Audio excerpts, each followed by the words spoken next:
About to go make some coffee. Hang tight, folks. Folks!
The announcement is this. I'm going to be doing a Google Hangout next Friday. Not today, but next Friday. And that particular Google Hangout will be focused on primarily one thing. I'm asking everyone to bring their own personal rap to this particular Google Hangout. I'm going to expose myself on YouTube. I'm going to make a YouTube video embarrassing myself. Thank you very much, ladies and gentlemen. Right now, I got to tell you about the fabulous, most groovy Gman. Gman. You know you're breaking the law right now. I will stomp a mud hole in you, sir. I am not playing Dragnauct. My name is Gman. You got the audacity. You're going to jail. You got the audacity. My name is Gman. You got the audacity. That's all I got to say. You got the audacity. I stole $3,000. You got the audacity. You got the audacity.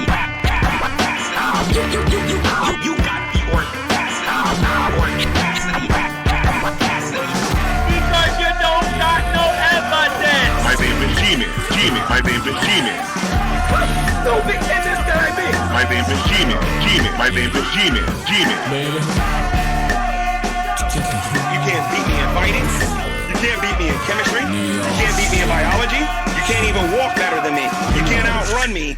Dude, you can't even out-talk me. Come to Jersey. Come to Jersey. Come to Jersey. Come to Jersey. Come to Jersey City. Gman, you got the audacity.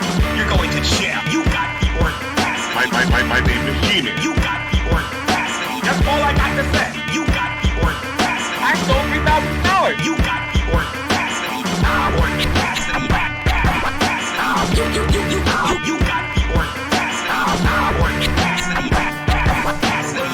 Because you don't got no evidence. My name is Gman. My name is Gman. So big can this guy be? My name is Gman. My name is Gman. You can't beat me in fighting. You can't beat me in chemistry. You can't beat me in biology. You can't even walk better than me. You can't outrun me. Dude, you can't even out-talk me. Come to Jersey. Come to Jersey. Come to Jersey. Come to Jersey.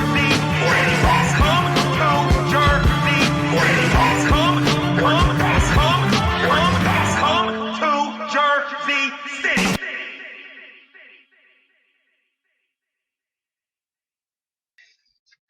Hello, everyone, and welcome to another edition of Preaching to the Choir Ministries. Hey, folks. Yeah, I just noticed Nate went live. Man, go watch that. Y'all can catch this shit later. I already know what's going on behind the scenes, so I don't need to watch it. But man, yeah, if y'all did not know Nate's live, that motherfucker went live same time. He knew I had mine set up before his. He did that on purpose. I bet you he didn't even check. But anyway, so this shit can wait. This shit's already happened. That's hot on the presses. Go watch that. Come back here. And let people know too. After Nate's done briefing y'all, then y'all come back over here. Because this is going to take a while. This is going to take a while. So, with that being said, let's play a little bit. Just to get kind of a refresher, right? Gman's still upset. This is around February 27. Let me play the one on May 8th. Here. Oh, let me make sure. Yeah. So let me play the one on May 8th. He's still kind of salty. Let's put some salt on our main dish.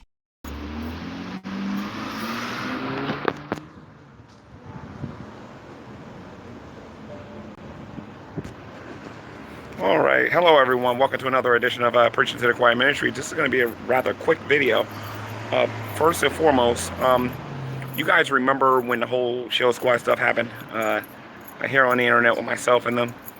Well, during that particular time, I brought Faithful to God into all of this, and in his attempt to try to expose me, he. So, Jeremy Pace says, "Why does Gman defend pedophiles like Matt Bell?" You'll actually see him on more than one occasion defend pedophiles. And that's not defend like due process or anything like that. Gman, so when most of us kind of stratify crimes, and most of us understand that some crimes are more egregious than others. Crimes, violations, whatever you want to call them. Gman does not. If you molest a child, that's the same thing as lying to him. And that's why some of you have quizzically kind of gone, well, hold on for a second. Gman has said recently that lying is worse than pedophilia, and most of us regular folk go, what? Are you kidding me? So that requires a little bit of nuance here. A little bit of nuance is that if it's his own idiot version of the trolley problem, if you know about the trolley problem, then you can kind of see where he's getting at with that, because I've heard him explain this before. It's a terrible way to get a point across, because most of us understand that it's not realistic, right? You can realistically, if you lie, there's a potential that something far worse could happen. A lie could get someone killed. And okay, cool. You know what? Being murdered a bit worse than being molested. Fine, but still, it's a terrible. It's so crass. There's no need to really even go there. But for Gman, he doesn't actually find issue with that, not like other people. Like he believes to some degree that pedophilia is wrong, but why it's wrong, I guarantee you he couldn't even articulate why it's wrong. I know does that make sense to people? Because you can tell him that murdering someone takes away their ability to live and they can't worship Christ, yada yada. He can rationalize that. But if you actually have him explain why pedophilia is wrong, he couldn't tell you. But anyway. Yeah, so it's fucked up. It is fucked up. If you listen to the Gman lose the ability to stream on his main account, no. The reason you don't see him put videos about me and others on his main account, and he actually uploaded the other day. He has separated the content for his channel. So the Black Hebrew Israelites, Christians, and the folks who are in that realm, that's for the Gman main channel. The GTV stuff is for all the atheist science stuff. That's how he's done that, and that's just to satisfy people. What's all about GPL being a murderer? Hadn't heard that before. Oh, that must be the new video he up. I didn't watch the new video. Someone told me about it, but I have not watched it yet. He's making up stuff again. Gman is upset. So here, for those of y'all who don't know where a lot of these allegations and stuff are coming from and why he's bringing up Jade, I went into a hangout with, I keep saying hangout, Jesus, a StreamYards with Gman and Deviant Lulu the other night. Gman still with his antics. Yes, he is. Absolutely. Gman got his feelings hurt by yours truly, and so the only way that he can get back at me is attacking Jade and DPR, because he knows that actually to care for them as people. Gman watching, probably not right now. I think he's actually going back to work, but he's quite upset right now, and so that's why he's doing insane the stuff that he is. But he knows that people find Matt Bell to be a monster, so he will take the side of literally anybody who is on the opposite side of the people he doesn't like. Like, he doesn't actually care. G-Man will defend pedophilia. He's done it before. He doesn't actually care. So that should tell you a lot about his moral spectrum at the end of the day. But it should be no surprise. He's a cretinous person. He invited a YouTube atheist on the internet by the name of Dragnauct to his YouTube channel in an attempt to expose me. Since then, Faithful to God has never gone public and publicly apologized about bringing a godless heathen on his YouTube channel. Freedom! You can lie to save someone's life, but lying is worse than P3DOPH1L1A. Wow. G-Man definitely has it backwards. Yeah, it's really fucked up. Like, if you ever get a chance to sit down and talk to him, and oh, actually, speaking of which, I was going to mention this. I had asked G-Man in that Deviant Lulu hangout, which a lot of you will see. If you watch the Salt Mine this weekend, there'll be clips from it where G-Man says, because I blatantly asked him, G-Man, you said that everyone should love everyone, just forgive and all that kind of stuff. That's bullshit. What if a woman is being abused by her husband? Should she just stay and love him? Yeah, she should. No, sir. Absolutely fucking not. No. So, no nuance there. It's just that it's straight. It was a direct question, and he answered and then qualified it too afterwards. He actually qualified it and explained why a woman should stay with her abusive husband and love him and forgive him. No, but that tells you the mindset of this individual. But the reason I was asking that is because it plays into his expectations that people who are in his immediate vicinity, when he does something fucked up and when he says something fucked up, you're supposed to absolve him from responsibility every single time that he does it. It doesn't matter how many times. That gives him the ability to act with impunity. That's what he wants, right? That's why Veckel, True Empiricism, Sister Cherry, all those dick suckers that he defers to, they allow that to happen. That's one of the main reasons I don't respect any of them. And I think they're fucking stupid. And they're, I could sit here and insult them all day, but you guys get the point. A person who is complicit in that sort of behavior is less than shit to me. Because you can't actually hold anyone to a standard if that's the case. This guy here, point and fucking case right there. There we go. That's there. That way. Okay, there we go. That way, right there. That's why he's the way he is now. They allow him to do shit like that. So, this video here, this little bit of salt is on the heels of a hangout that I did with Faithful to God. Remember the guy that G-Man took money from? This is before that. So Faithful said, look, we tried to be very patient. We tried to do the the Christian thing and talk to him in private. You can't talk to him in private, can't talk to him in public.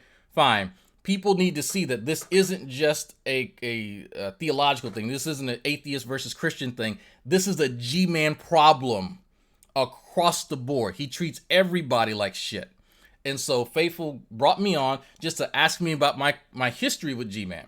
And so G-Man does not like that. He does not like that now there are Christians saying that he's a shit person. There's atheists saying that he's a shit person. There are Black Hebrew Israelites saying that he's a shit person. Everyone across the board. He has no one to turn to. He can't play the factions game here. So when that happened, G-Man got all up in his fucking feelings. This salt right here is on the heels of that particular hangout, and I'd have to look it up. It's on Faithful's channel, but I'd have to find it. But yes, I came on there. I answered a few questions. I gave a bit of history about what I've observed with G-Man in our realm, and that was it. And I left, and they had the rest of the hangout. They talk about Christian things. So that's what G-Man's referring to. To come on his channel to try to expose another Christian. There is no Bible verses whatsoever to support that correction comes from an atheist regarding our faith. All right, it is specific about who we're supposed to be brought in front of.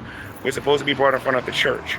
You come to the person in private. If they don't listen, you get 2 or 3 witnesses. If they don't listen, they did actually.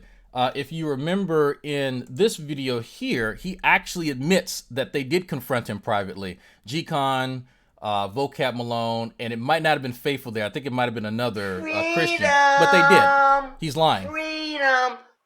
When G-Man was defending Shani, he said pedo is fine because the Virgin Mary was in her teens when she got pregnant with Jesus Christ. Oh, looks like somebody remembers that video. Yes, G-Man has defended pedophilia. He has no problem with this shit. You remember it. That particular video was on the heels of the second Shani video where you got to hear from the father. And the father, Shani's dad, told the story where basically Shani's having sex with a boy that was a bit underage. So upon me going, that shit ain't kosher. Shani, what's going on with that? G-Man, y'all get it. Come on now. He gets paid to say whatever he needs to. Does that shock anybody? He's doing it now. He's doing it now. you go to the church, and if they don't listen to the church, you treat them like a heathen. Nowhere in those steps does it say that you're supposed to bring an atheist into your room. Recently, G Consciousness went on Dragnauct YouTube channel in this attempt by Dragnauct to try to prove that I have ties to the Hebrew Israelites. Now, this is not a video about Dragnauct because I can care less about what the guy says. He's an idiot. He doesn't know what he's talking about. He's never. Oh, so look at that. So remember, the guy who doesn't watch my channel watched a particular episode where G-Con himself, well, which is interesting because G-Con used to be a black Hebrew Israelite. So that wasn't the point that I was making in the video that I did, right? It is, he doesn't actually hold any one allegiance to any one camp or group. It is G-Man serves G-Man. That was the point, right? I showed that he did not actually have this animus that he pretends to have against the black Hebrew Israelites, right? That was the point, just as validation for the things that I've observed and the stuff that G-Man talks about, right? Because he talks about his interactions with his fellow Christians against black Hebrew Israelites. Well, I brought one of them to validate stuff that G-Man was saying, or invalidate it, which it was more the latter. So G-Man didn't like that. So now he has to somehow impugn the motives of G-Con, somebody that he previously trusted, but did not trust any longer because G-Con found him, amongst other Christians, to be a detriment to their group. So now G-Con is worth nothing to G-Man. And so here he goes, throw him on their bus. Read the Bible. He's admitted this multiple times. He even admitted in this video that he doesn't know nothing about the Hebrew Israelites. So this is not about him. What's bothering me is the fact that there are a lot of Christians on here that are listening to this guy, and they're doing what he says. See, this is they're doing what he says. Now, it wasn't my idea to actually go on Faithful's channel. Faithful asked me to be there. It was, however, my idea to accurately depict what went on behind the scenes because I know G-Man lies. So G-Con agreed to come on the channel and clarify many things. Again, how did I find out about this here? Interesting. I don't even go on this platform anymore. But for some weird reason, I know about this video where they go over the history of what transpired that G-Man could not shut the fuck up about. So it's almost like there are Christians out there who don't use their religion for their own personal gain, that don't like how G-Man conducts himself, and that they're willing to look past differences in order to point out somebody who is basically a blackface to Christianity. This is something I want to make sure that everybody on the internet understands about me. If Jesus didn't say it, then I don't care about it. Okay? If you claim to be a child of God and you claim to be washed with the blood of Jesus Christ, you claim to be in the new life, then you better be listening to Jesus. And if you have no biblical justification for doing the things that you are doing, then you are not in, then well, actually, I'm gonna say that you're not in the truth, but you are in a backslidden state where you're just doing your own thing. There is nothing that I'm saying in this video that is unbiblical. There is nothing in the title of this video that is unbiblical. I even tried to go to the Shield Squad in private and tried to talk to them. And instead of having a cordial conversation, it just turned into, the same old nonsense and whatnot.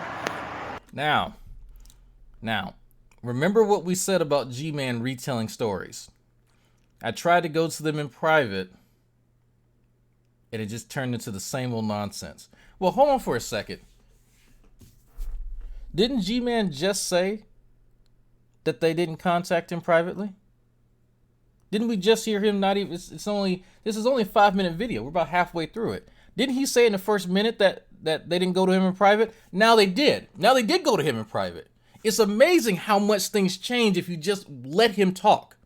Because I already knew that was a lie. I knew that was a lie in the first minute because of this video here that he did on the 27th of February. This is May 8th.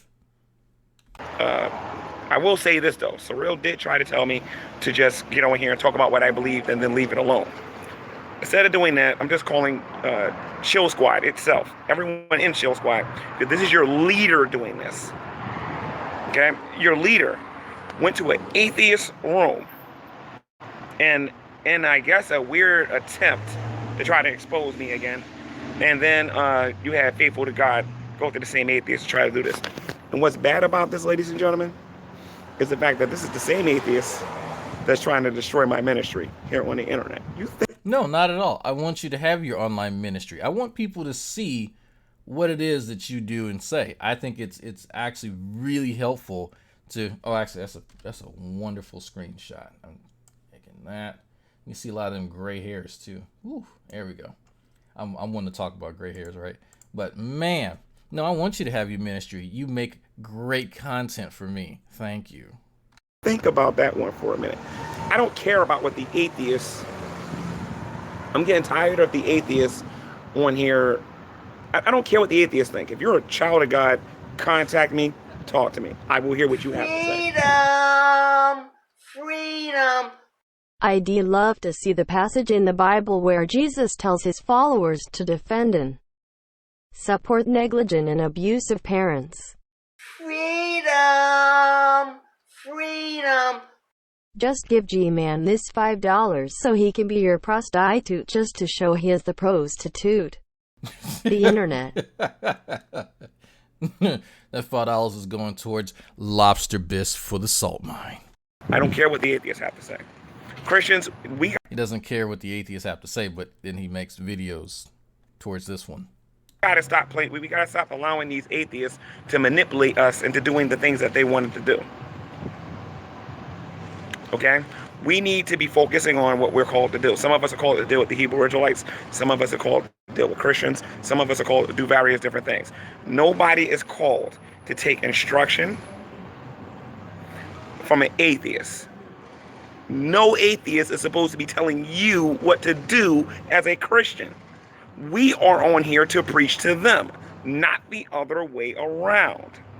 Right. So this may seem a little strange. Gman doesn't like the fact that there's not this division that he likes. Gman loves to form divides between groups of people. It helps him feel superior to others. Well, you know what? Dragnauct, you do that too sometimes. Absolutely. I'm an asshole. I'll admit it.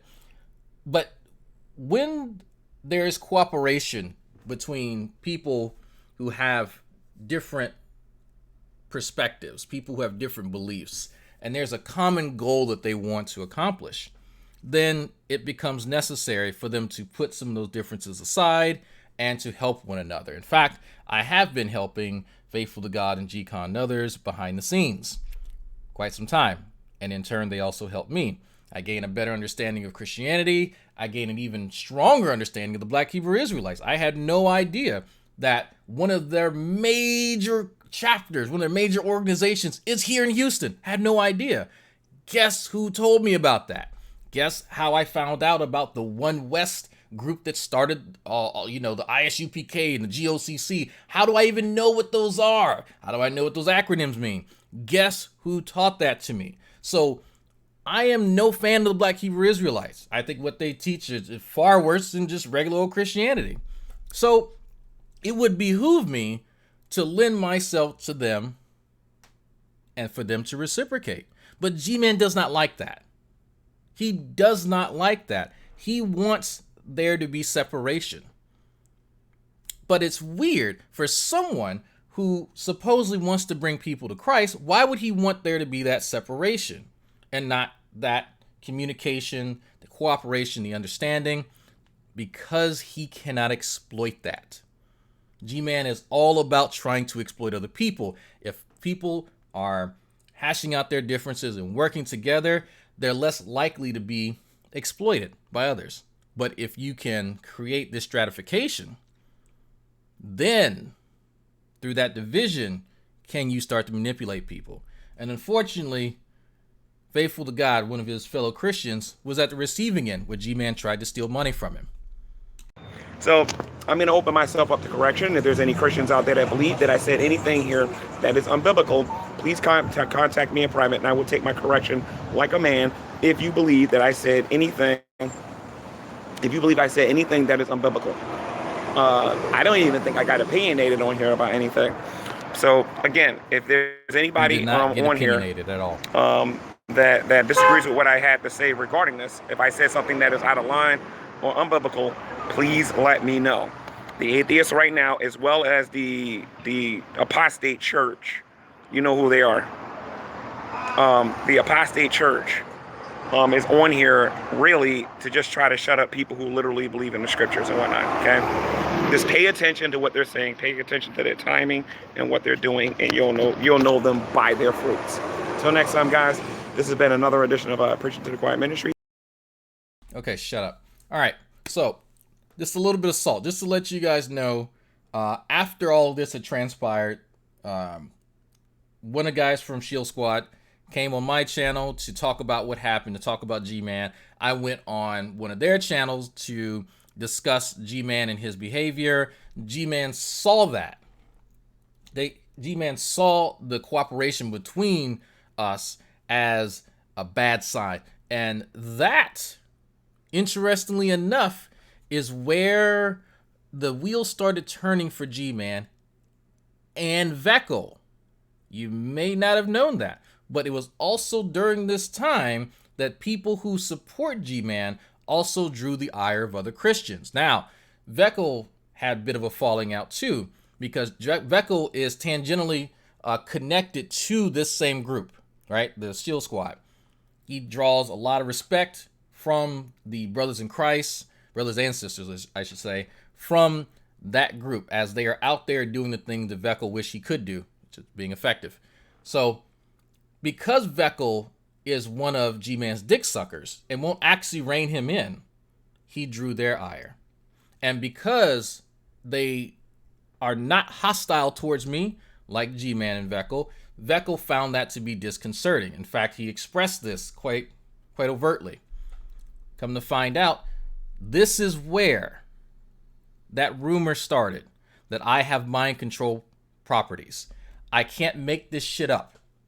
If you're wondering where this weird sort of Dragnauct mind control shit came from, it came from this, because Veckel was shocked that someone that he had known for many years actually listened to what I had to say and believe me over him. He could not believe it. It's partially because, well, I'm just going to be honest with you, Veckel's a fucking idiot. And he doesn't actually know how to evaluate claims. He does not know how to be objective. He has very little ability to discern fact from fiction.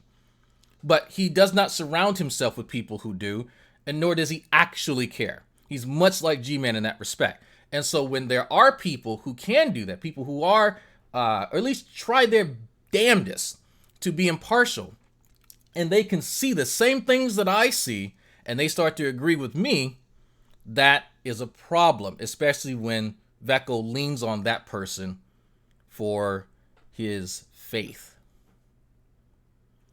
The only explanation, because it's one of two things, It's either I'm wrong about the way that I go about evaluating claims, or Dragnauct has mind control properties that he is using to convince somebody that I don't know what the fuck I'm talking about. Now, you figure out which one Veckel chose and then told the G-Man. Does it make sense where a lot of this nonsense comes from? Are the wheels starting to turn now? Because I've known about this for a while, but it's kind of out in the open now. But when you hear G-Man talk about the Dragnauct mind control, what does he call it, the divide and conquer and all that kind of shit, it comes from him and Veckel concocting a conspiracy because they're too inept to realize how dumb they actually are. They have to concoct nonsense like that. We talk about the Dunning-Kruger all day long. It's a common insult. It's used as an insult, I should say. It's not, but it's used as an insult. It's used as a pejorative to describe just how stupid people are without realizing how stupid they really are. Whatever. But in this case, it's really interesting. Really, really, really interesting when you point out how ridiculous the chosen scenario is, right? It is really interesting. But a part of that comes from the lack of ability to introspect. The lack of ability to be impartial. And we see it all the time. And it's not just in these guys. It's not. There's a lot of people. Lot of people who have this issue. I'm not going to be quiet about it. All right? You guys went in public and told a bunch of malarkey in which I was not given the public opportunity to go in there and defend myself. You guys just did your radio show, gave your side of the story. You forgot that there's always two sides to every story. The radio show that he's talking about is this one here. This is the one that came, I want to say, at least 2 weeks after Gman had done the other video, right? So the one that we watched yesterday, he had done on the night that he had found out, and there are at least 2 other videos that I clipped from the playlist. Actually, I showed you one of them, one of the shorter ones, but there was another one that I just removed because he just repeats the same shit. So G-Man's doing numerous videos since the February 17th, right? This is February 27th. So actually, it wouldn't be 2 weeks. It'd be, yeah, it was a 10-day span. So within a span of 10 days, G-Man had done 4 or 5 videos, and so he is upset here on the 27th because this video podcast thing came out, finally explaining their side. Because you can imagine that G-Man's causing quite an uproar.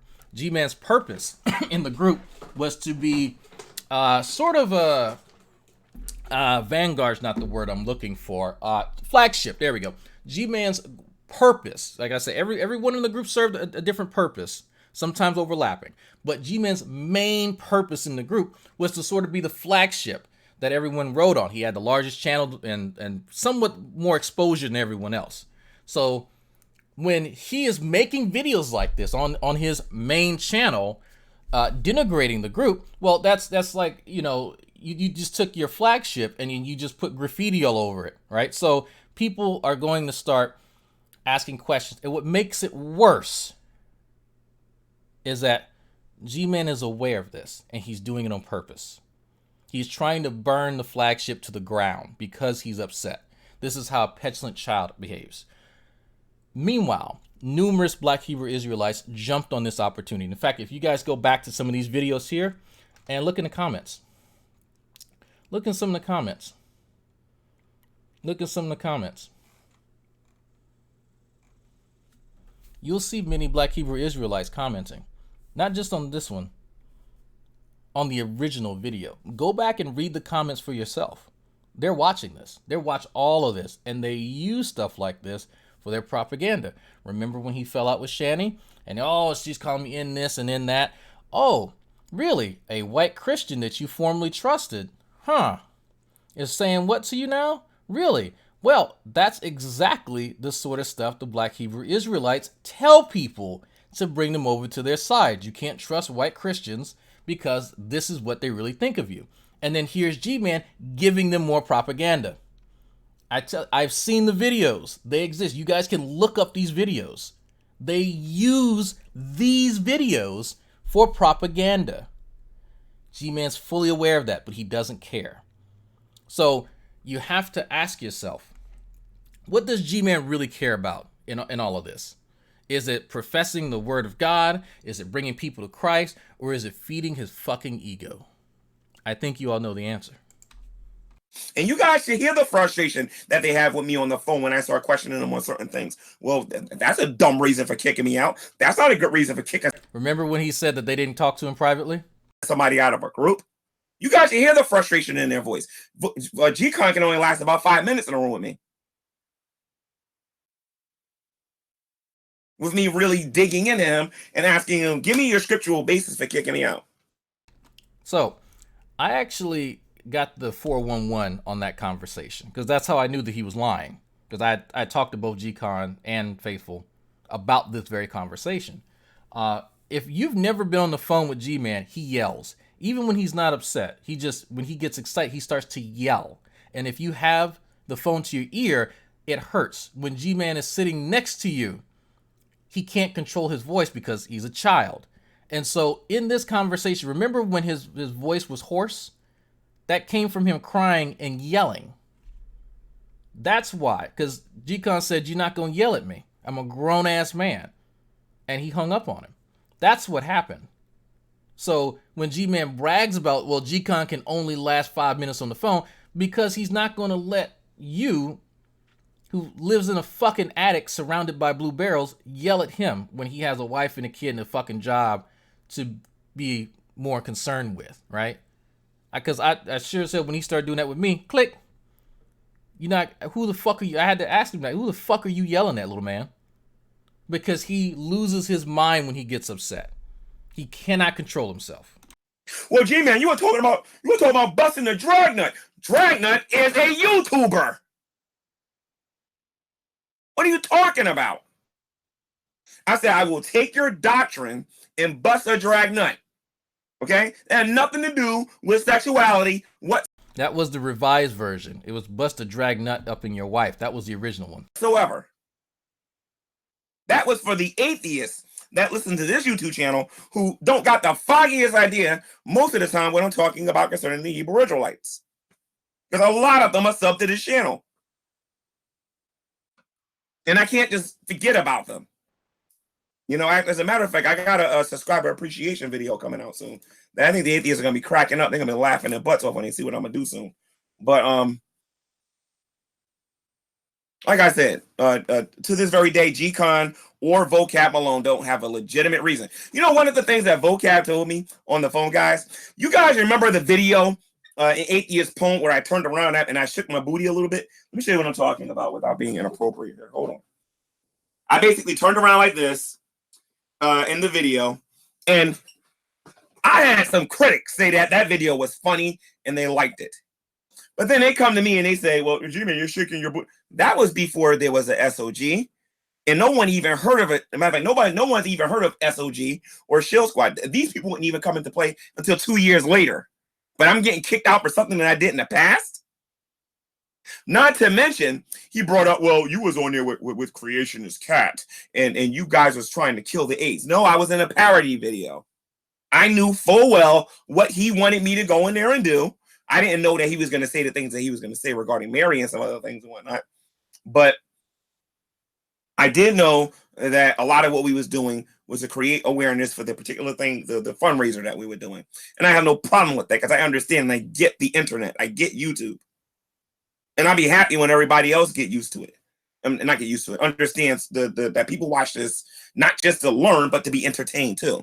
That's why a lot of your channels aren't growing, because they're boring.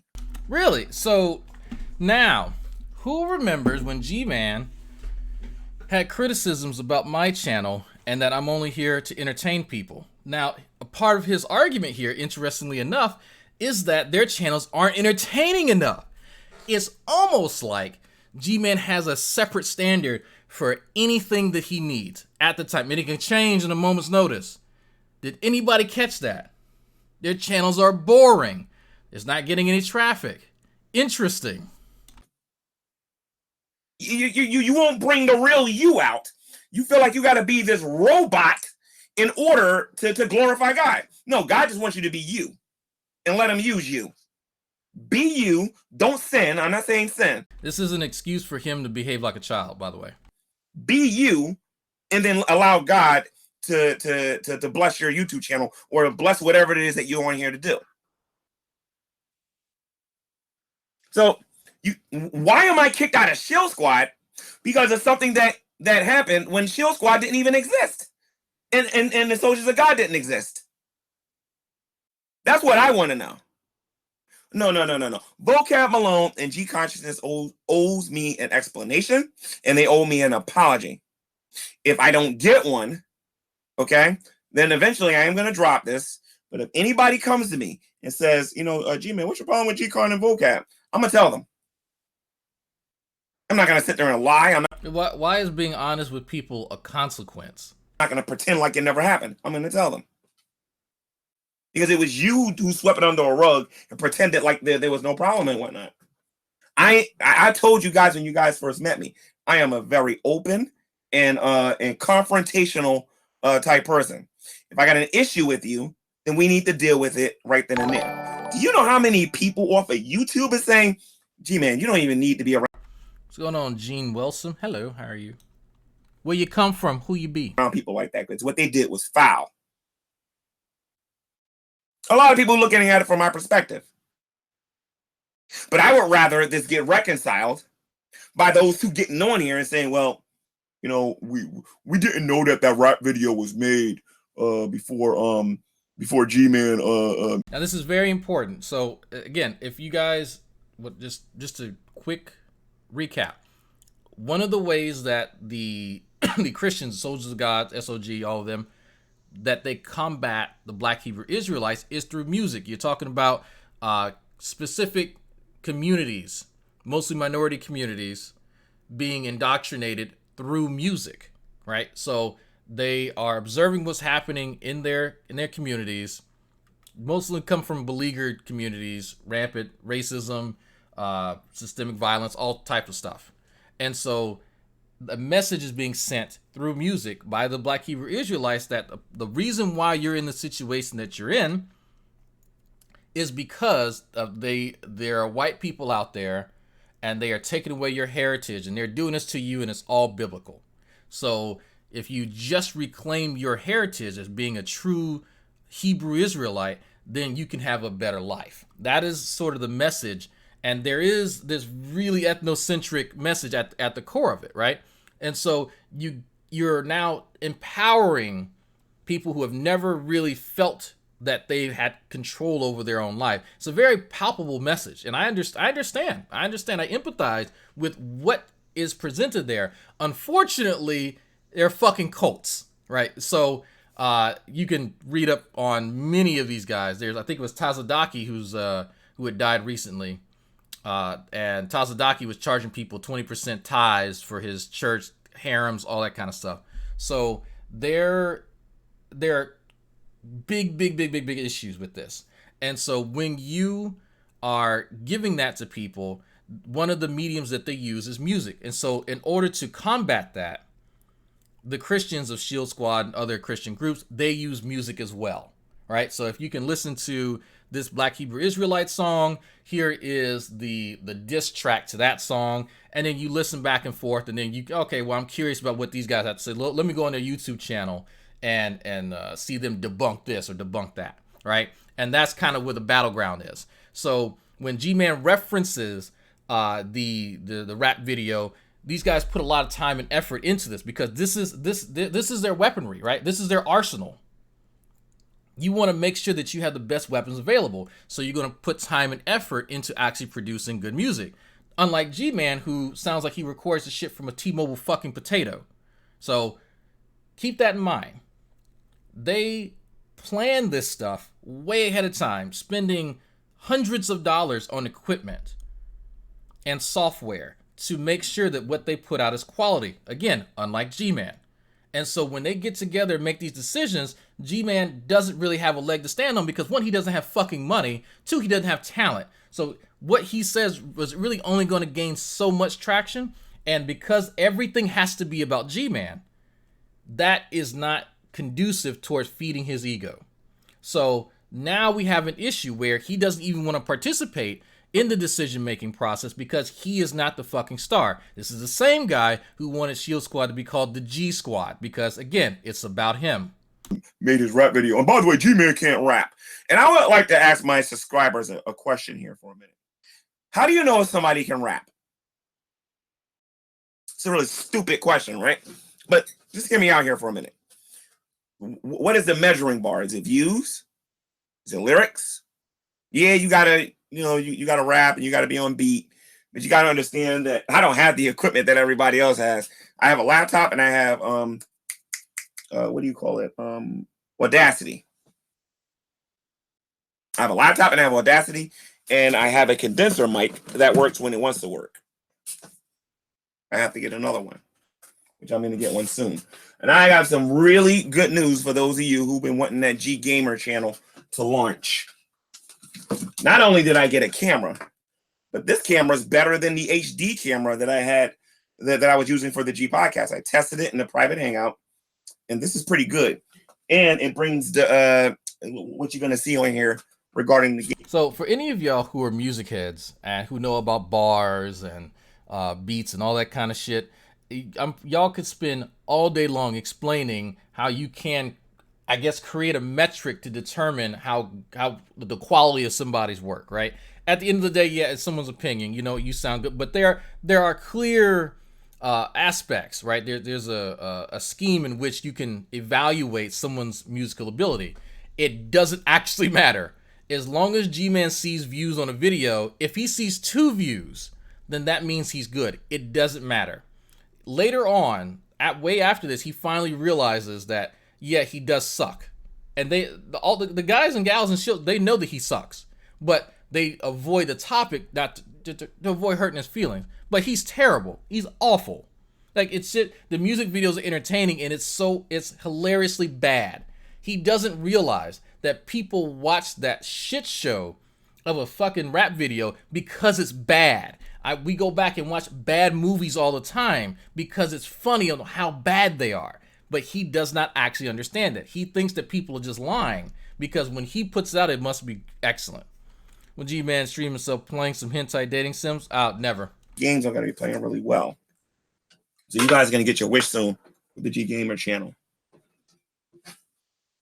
But totally believe that G Consciousness and Vocab Malone don't got a biblical leg to stand on why I got kicked out. See, I have my own personal theory on why I was kicked out, and I don't think it has anything So this is about 10 days after. He still doesn't know why. to do with what they was talking about. I don't think they like my style of apologetics. They don't like how I go about refuting the Hebrew Israelites. See, one thing that G-Con did say to me that stuck with me and made me think, and I'll be in agreement with him with this, is this. He said to me, G-Man, you need to be careful when you're going out there dealing with those brothers, because one of them might try to harm you. Now, of all the things that G-Con told him, because G-Con actually told him quite a bit, that's the only thing that really stuck with him. That, what G-Man is referencing, is in response to G-Man putting his hands on somebody. So, again, when G-Man tells a story, you're not going to get a beginning, a middle, and end. What was kind of the prelude? What led up to this? You're going to get the part towards the end that he wants you to hear. Because if he were to tell you the beginning part, then, oh shit, G-Man's doing something bad. He's going to skip over it every single time. Some of you may not remember this, but G-Man almost caught hands. He ended up on his ass because G-Man felt it was necessary, and it's a big shock to put his hands on the guy's tummy and start tapping it to try and goad this guy into a conversation or some shit.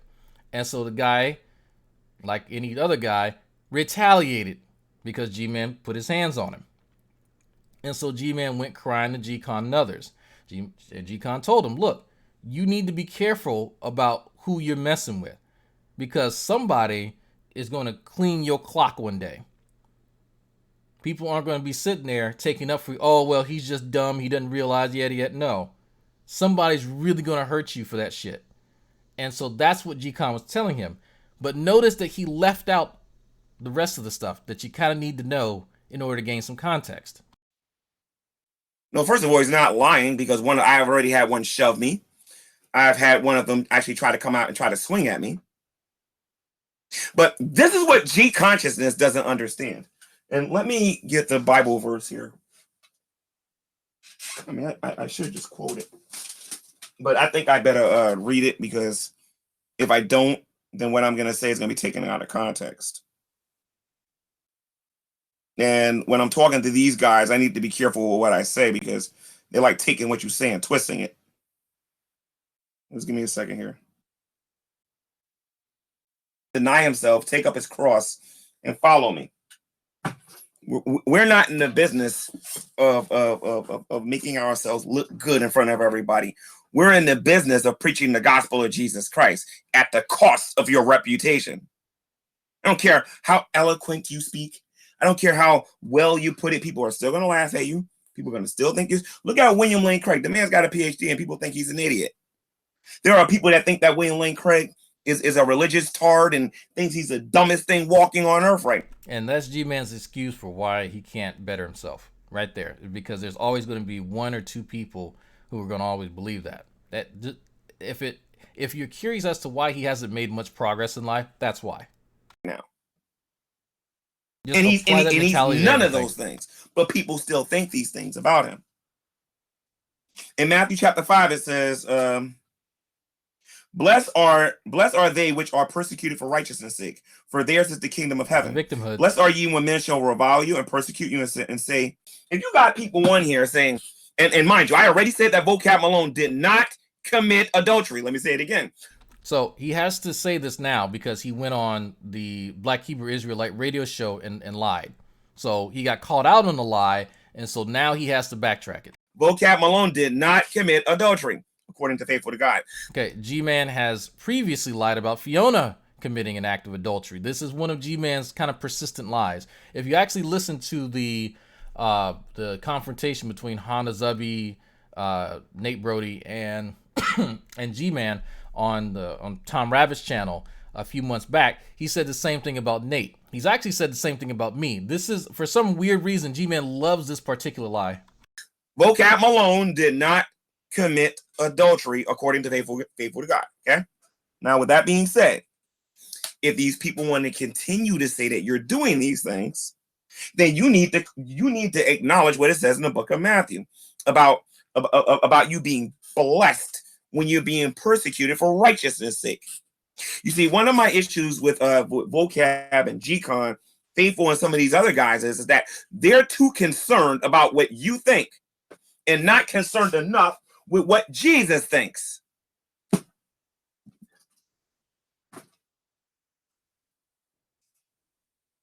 So, them being concerned with what other people think. G-Man, again, it is.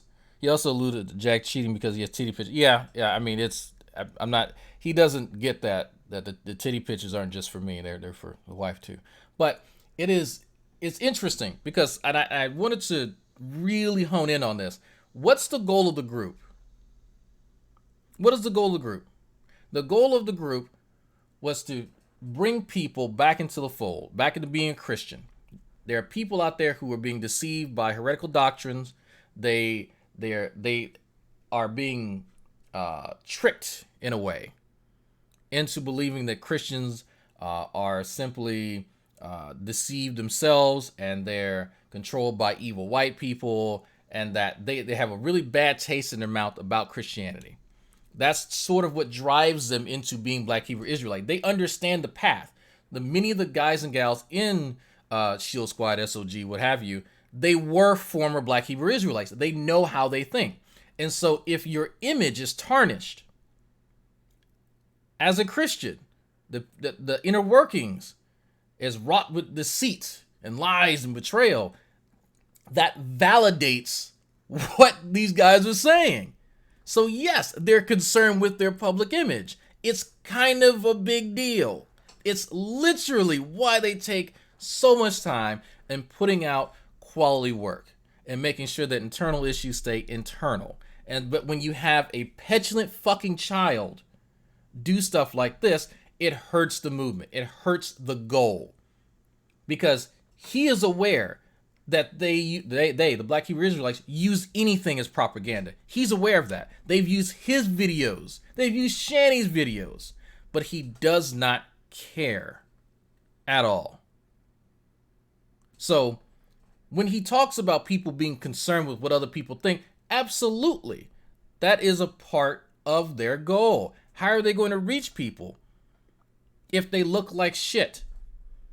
That's the reason Gman hasn't deconverted me or anybody else. Or converted, I should say.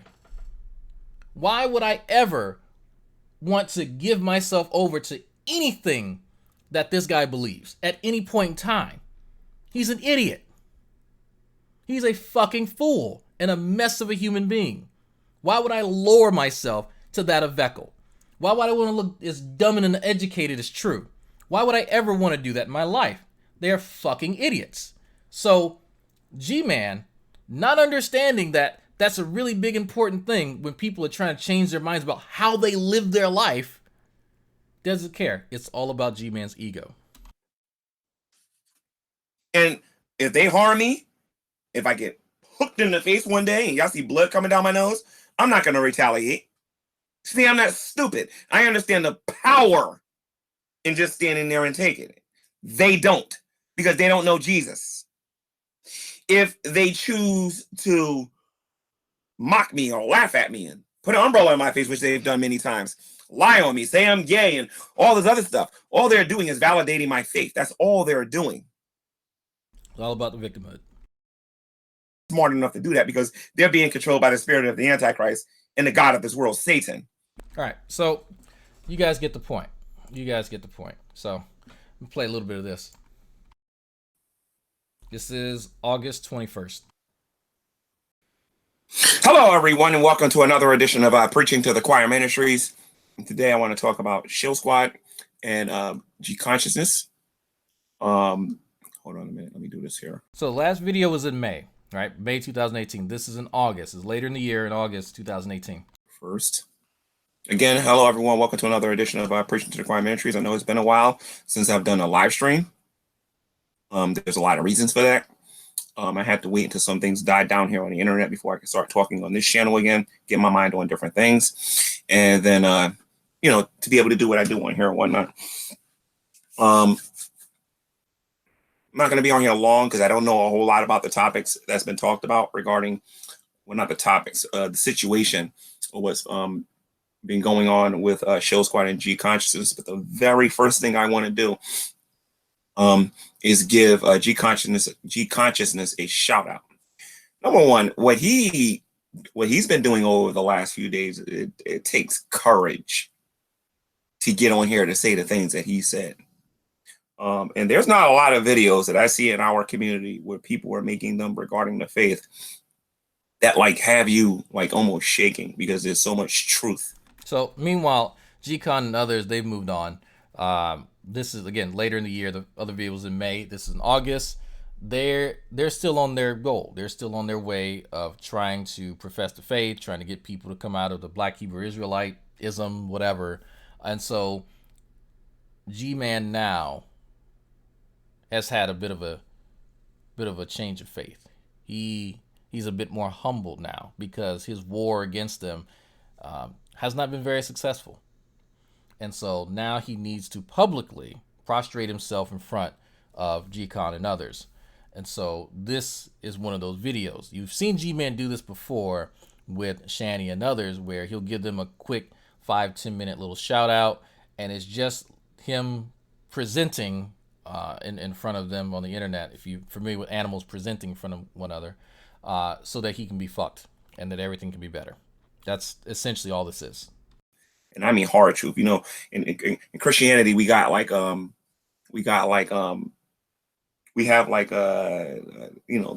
if you wonder, he's still living in the attic. He's still living in the attic here. Truth, and that's Jesus Christ, and we have our Bibles, and we have certain things that we learn. But then there are some things that when the Holy Spirit lays it on you, it's very hard to listen to.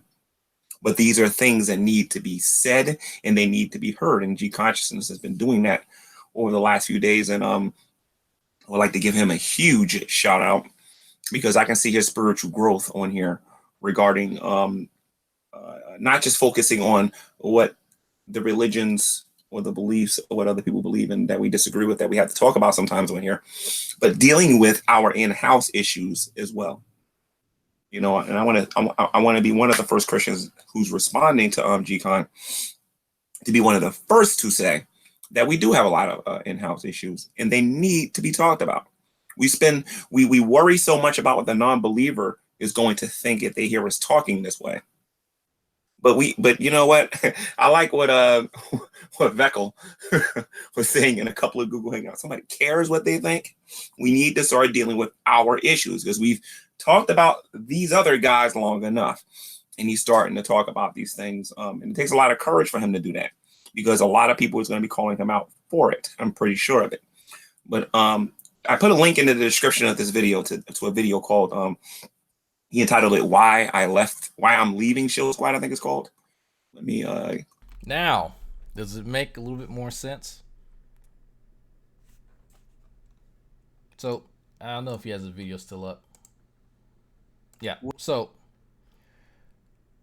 all things must come to an end. The internal issues that I alluded to before have caused some divisions between members. There's dissension in the ranks. One of the issues that Gcon had with how certain, let's say, ethnocentric issues, or maybe esoteric issues were being handled and discussed.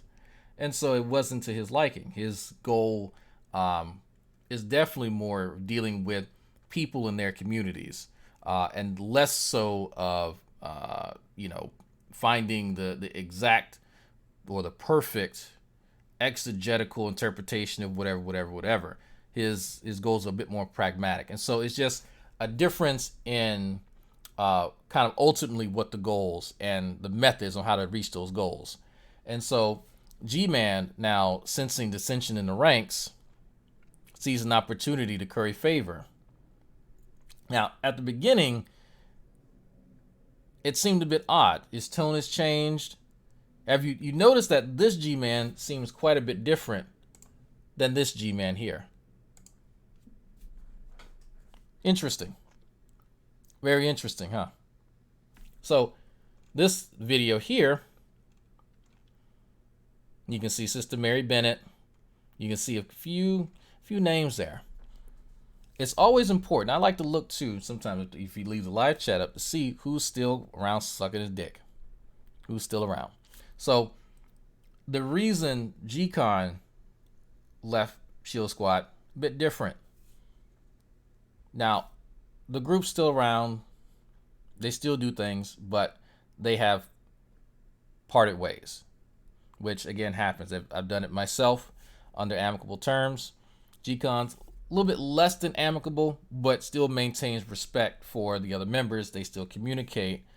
Gman, not so much. But this, again, enemy of my enemy. Remember that. So, anyway. Now we get to the fun part, folks. It is not a baby carrot. You are about to listen to this. This one's pretty long. I'm probably not going to play the whole thing, but I want people to remember the high points. I say, you know what? Put a pin in it. Remember why Gman says that he got kicked out. Remember that nobody contacted him privately, but then people did contact him privately, but they didn't talk about that, and then he flip-flopped back and forth on that. There are going to be specific things mentioned here as they give a chronological retelling of how things actually transpire. Because remember, Gman leaves off what happens at the beginning. Gman leaves off what he has actually contributed to the discussion or to the incident. Because if he gives you that, then you can make him culpable for his actions. So that's something to pay attention to. And you're going to see, or you're going to hear rather, because this is a podcast, what actually transpired. Because this is going to be G Consciousness, the same guy that G-Man's talking about here. and Vocab Malone, the guy mentioned here that G-Man was spreading the infidelity rumors about. Yeah, I did. I mentioned that, and then I mentioned it that night when we went live on, when we did the last Zoom. So yeah, I definitely mentioned that. Audio quality is poor on this Right. platform. And so that's the first thing we need to say, and I'm gonna read this kind of timeline that'll help, I think, clear things up and give a few dates, and that's the first thing I wanted to say. So let me start like this, and this is the background of this. Now, in a way, I don't really like doing a show like this because we're not really able to deal with apologetic issues. We're not able to talk about some of the stuff we really want to talk about. We're kind of having to handle drama, unfortunately. We want to try to do so in a godly way. We know we're not perfect in how we handle everything, but that's our goal and hope and prayer and plan.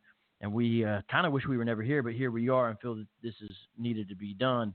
And so, G-Con, I'll read this chronology, and then you just stop me at any time where you want to comment on something. So let me start with the timeline. I think it's got about 15 different things or so. I may not be exactly accurate in that number, but we'll run it down. All right. So here's the first thing in the chain of events. Deacon Sakari made a diss track against Shield Squad. G-Con, actually, can you talk a little bit about that? Because I actually want to really do diligence. Could you talk a little bit about that? Because what I want to do is I want to go actually online right now and actually find out the date that dropped exactly, okay? Could you just say a little something while I look that up? Because I want to give people the exact date. I want to be real precise here. Okay, yeah. So Deacon Nakai, he made a diss track.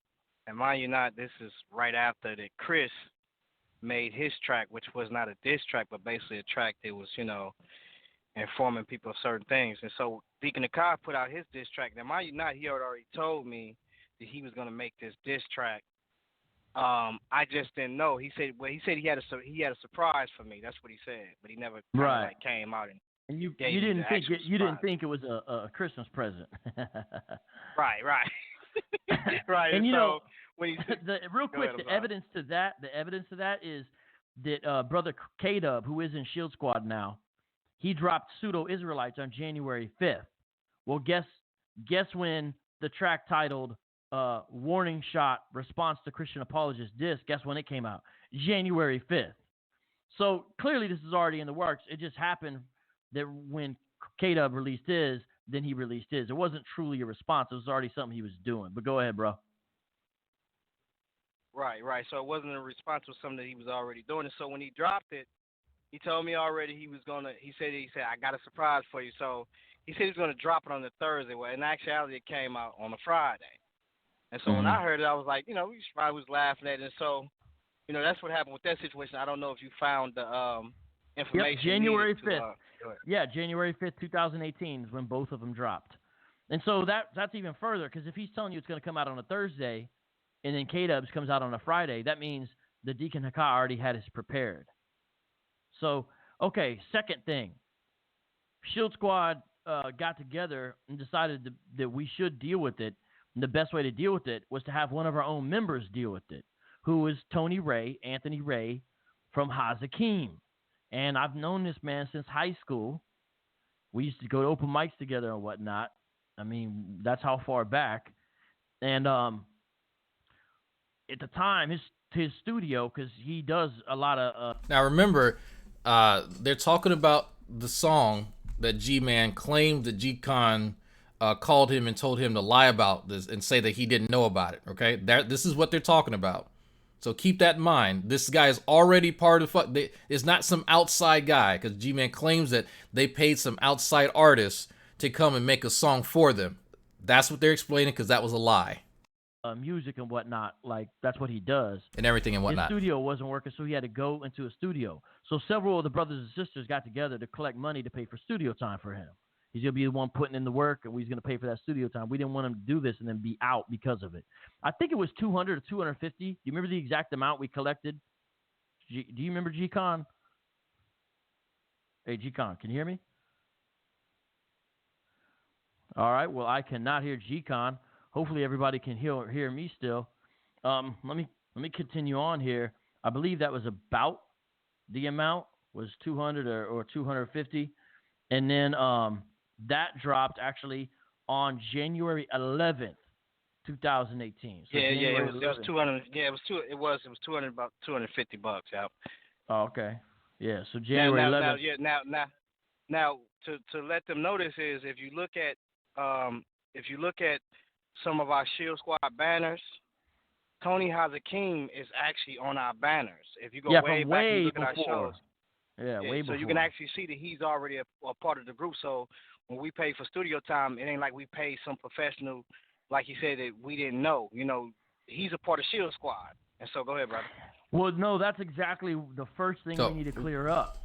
I mean, is that thinking it's a video. So according to Keepa, the guy Anthony here, you see right here where my icon is, he's the one who did the track. So again, not somebody that they just randomly found. Fortunately, Gman has been online telling people we went and paid a professional, like in the sense of someone not affiliated or associated with, like a quote professional rapper, and paid him $500 to record a diss track. So the numbers are wrong, first of all. And second of all, it's not true. It was done at first when he first spread this information. Gman actually first said it was a worldly rapper. Like he kind of implied it was a secular rapper. Now, later on, he seemed to understand some of that. But what it shows you, the Gman really didn't really know what was going on with Shield Squad. Like he was kind of sort of a distant member. And so those are the first two things that happened. And you can hear the response. It says Shield Squad response to Hebrew Israelite diss track. It's on youtube.com/vocabmalone. January 11th is when that came out. Now, okay, just again, stop me anytime, you know, that you need to say something because it's helpful. I don't want to overlook nothing. All right. So then we talked to Gman about this on that Friday. Remember when Gman said that no one had told him anything about this, right? They just told him later, and after it had already been said and done. So these are the same guys who said, no, they did talk to him about it. I think the day after the song came out. So the song came out on January 11th. And then when I say we, I mean specifically myself and G Khan talked to G-Man on January 12th. And I have some text messages saved and all that from that exchange afterwards and before that day on January 12th. So that was a Friday, and the song had come out on a Thursday, our response. Now. Oh, this is the after conversation. My bad. In that call, he had initiated the phone call initially because he wanted to talk to us, I believe, about his planned response back. So he was going to make a diss because they came after him in the song, and he felt like he wanted to personally come back after them, Sakari, in the song. And in it, he shared some lines that were going to be coming forth from it. Now, okay, yeah. So I got the two conversations confused. They had a conversation with Gman before, right? That's how he even knew about this professional rapper, right? But the conversation that happened on the 12th that he's talking about right now, right? Remember the line where Gman was talking about busting the Dragnaucts and all that other kind of stuff? That's this conversation. So there we go. Now, in that discussion, I had already watched a G-Man video where he made like a video response, not a rap, to Sakari, and it was, I felt like, highly inappropriate to say the least.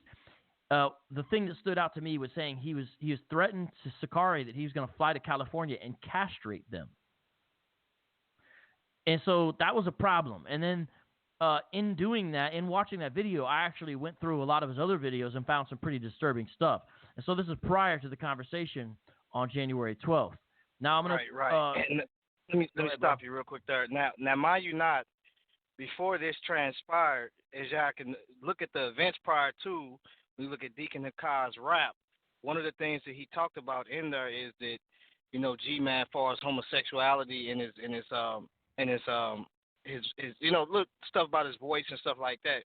And so when G-Man made this video saying that he's going to castrate him or he's going to cut off his product. No, real quick. Yeah, just so everyone knows, when he said that was not in his rap. That hasn't happened yet on the timeline. That wasn't in his rap. Yep. That was not in the rap. A video recording where he's talking to the camera, and he did say he was going to castrate them and fly to California and castrate them. But go ahead. I just want to clarify. Right. Go ahead. So when he says that on YouTube, right, one of the things he does is he grabs his hand as if he's gonna grab, his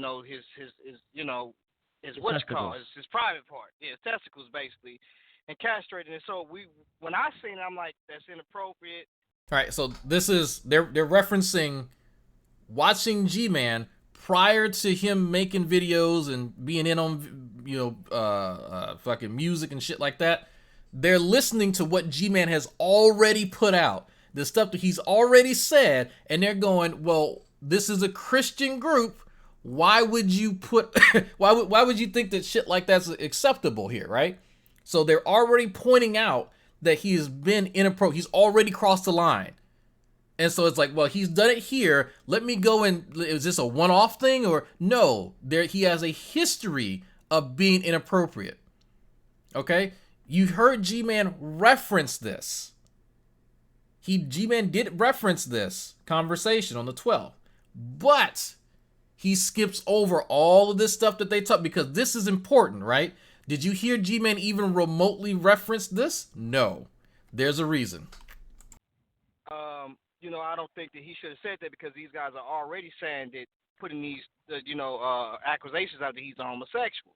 That was in the YouTube video. And let me share, everyone. Let me briefly interrupt you. That video came out 1 month ago. The actual date is January 10th, 2018. And the title of it is, No, They Didn't. Please forgive me for what I'm going to do by Saturday. That's the title and the name of the video that we're referring to. But go ahead, brother.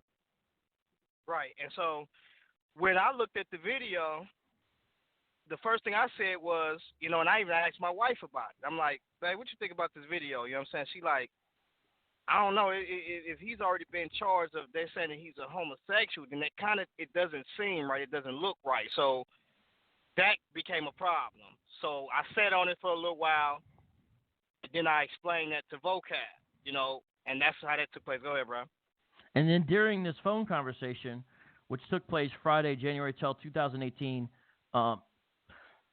excuse me, between the hours mainly of 11 a.m. off and on, and then all the way up to 2 p.m. off and on, maybe more like 1 p.m. During this conversation, Gman shared some of his planned lyrics, which included sexually lewd language. Okay, y'all remember the Busta Dragnauct stuff, right? Now, some of that was changed later, but it was still kept in its essence. Could you share some of the disturbing lyrics that he was telling us? Because what Gman was saying is like, well, that's nice you guys did that song, but I'm going to do my own song. And we were asking him not to, but prior to that, he was telling us some of the lyrics from it. And once we heard it, we really were asking him not to do it. But could you share a little bit about some of those lyrics? This right. is now, first of all, going to be inappropriate language, everybody, but we need to explain what he said. So just beware for your ears right here. First of all, there is a guy named Dragnauct. And I don't know if Dragnauct is a character or this and that, but it's a guy whose actual name is Dragnauct, and that's his handle name on Google Hangout. And so we all know Dragnauct. And so we've had conversations with him actually a whole lot. And so he wanted to be like a metaphor or something like that with putting Dragnauct in it. But what he said, I'm going to bust a Dragnauct in his wife. Okay. Now, Dragnaught is what they refer to me as, right? It's a joke, whatever. But think about that. That was the lyrics were actually there's two incarnations of the lyrics. The original one is the one that you just heard, because Vincent reminded me yesterday that the one that we had heard, that Gman had said, Gman gave you the cleaned up version of it and would say, oh, that's such a big issue. The major issue was the first incarnation, the very first version that he had said, I'm going to bust a drag nut in so-and-so's wife. Now, you can do a play on words with my name all day long. All of us here are adults. All of y'all know exactly what that means. Everyone here knows what that means. Let's not be fucking stupid. We're all adults. This is a Christian group. G-Man thought that was acceptable. Okay? So, that's what they're going over. And he's talking about Deacon, either in or on. I forget the exact one. Wife. But it's Deacon Hakaz's wife is saying, I'm going to bust a Dragnaught in. I think it was in. I'm going to bust a Dragnaught in Deacon Hakaz's wife. That was what he was saying. Right, in his wife, right? And so when he said that, I paused for a minute. I said, what you just say? Yeah, I remember that. I said, this bro, is, I mean, right. this is kind of a weird thing, but I'm telling you, it was kind of a really funny conversation because I remember I was like, is LeBron gonna say something? And he's like, wait, what you? Right. So I'm like, what you just say? And so when I said it, I'm like, hold on, bro, like vocab. Did he say what I think he just said? And so Yeah, really, to be honest, because right, and so really to be honest, what took place was because the situation in Deacon Akai's rap that came towards Chris concerning his wife. And so when that came concerning real Deacon, quick, let me explain that. I'm sorry. I'm glad you brought that up. We're going back and forth. There's a lot to get here, but our timeline is very clear because we're giving dates and everything. One of the main reasons, first we decided we weren't going to do a response, but when we saw that really Hakai came after, K-Dub's wife in his response and showed wedding pictures of them in this diss video, that was kind of like the final straw. I believe the guy that they're talking about is in a interracial marriage. I want to say, if I recollect correctly, that's why they targeted the wife. And also what led us to say, let's bring K-Dub and Jesus is the word into Shield Squad and do a response. So, yeah, I'm glad you brought that up. So go ahead, bro. right, and so and one thing I want to make clear is this. I talked to Faithful to God last night. We squared everything away. And he told me last night, he said, LeRon, don't do the response. I said, nah, bro, we obligated to do that response. So, he tried to talk me out of it, and I said, nah, bro, we got to, and he understood that. So that's why we responded now. This is no get back thing or none of that because we love Gman, and really we was really patient with him during that whole conversation.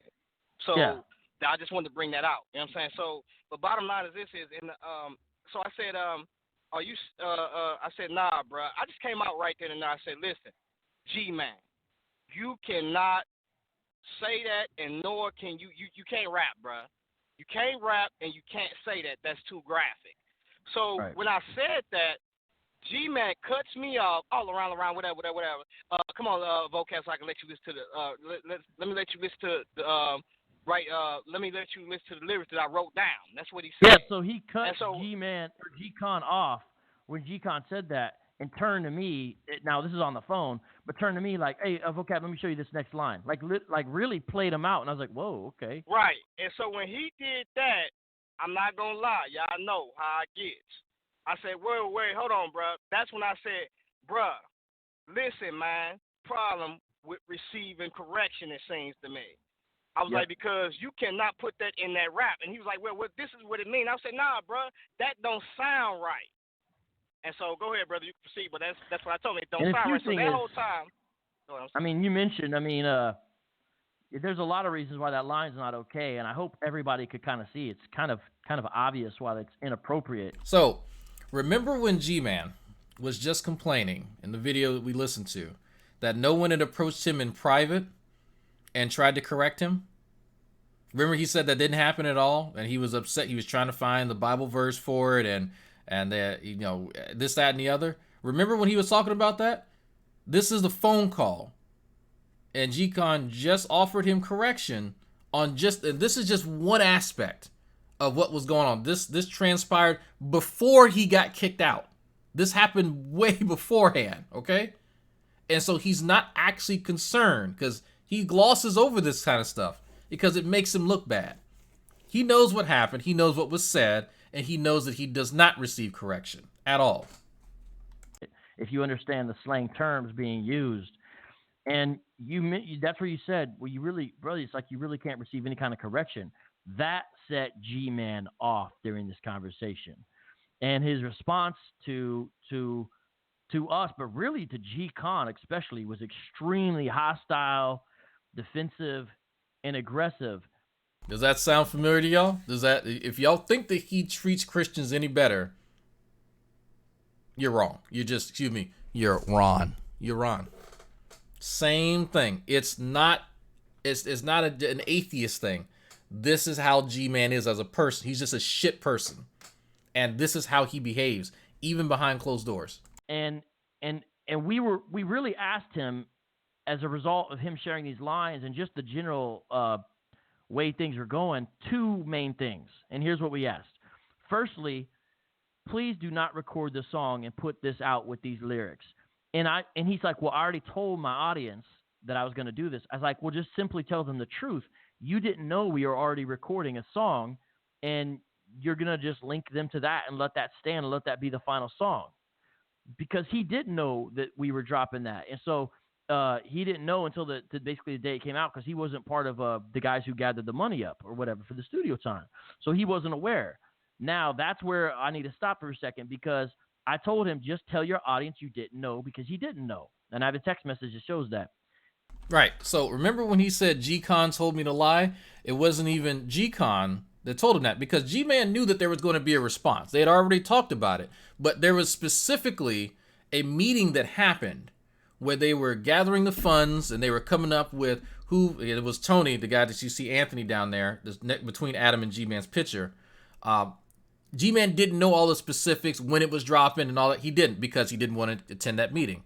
So he was left in the dark as far as that was concerned. And that's what Vocab is communicating to G-Man. G-Man then in turn goes, well, they told me the lie and say that I didn't know that they were doing a response. No, that's not what they said, right? That's not what they said. G-Man knew that there was going to be a response in some form. Didn't know when, didn't know who was doing it, didn't know the specifics. So it's interesting to compare what G-Man's telling people with what was actually said, because he didn't even get the person right. It was Vocab, according to this. That's what he's going around on the internet saying, I told him to lie. He's telling everybody, Vocab said, well, just lie. I never told him. He actually said Gcon told him to lie, but still. To lie. I told him to tell his audience the truth, that he did not know we were recording a song. Now he's trying to say that Vocab is telling everyone, told me to lie about it. That is highly incorrect, and I do not understand why he would say such a thing. I honestly don't. The second thing we asked him, because it related to all this, he's like, well, we were kind of like, well, this kind of brings up a point. Really, we asked him to change his overall approach with the Hebrew Israelites. It was kind of like a perfect segue, because he wasn't listening, and this song was a perfect example of his approach, which was becoming increasingly vulgar, obnoxious, and disrespectful. There's some other videos he has online where he has what appear to be weapons, and he's talking to Hebrew Israelites in one of his other rap songs he did against them, and he's like slamming his fist into his hand like he's gonna hurt somebody, and that's just the tip of the iceberg. Like, he was going out in the street, getting in people's face, calling them baboon and idiots and all kinds of names with GMS and whatnot. And this was like the final straw in this conversation. And now, mind you, he's representing Shield Squad, and he's doing all this stuff. The image of the group is being tarnished because this idiot is, well, being an idiot.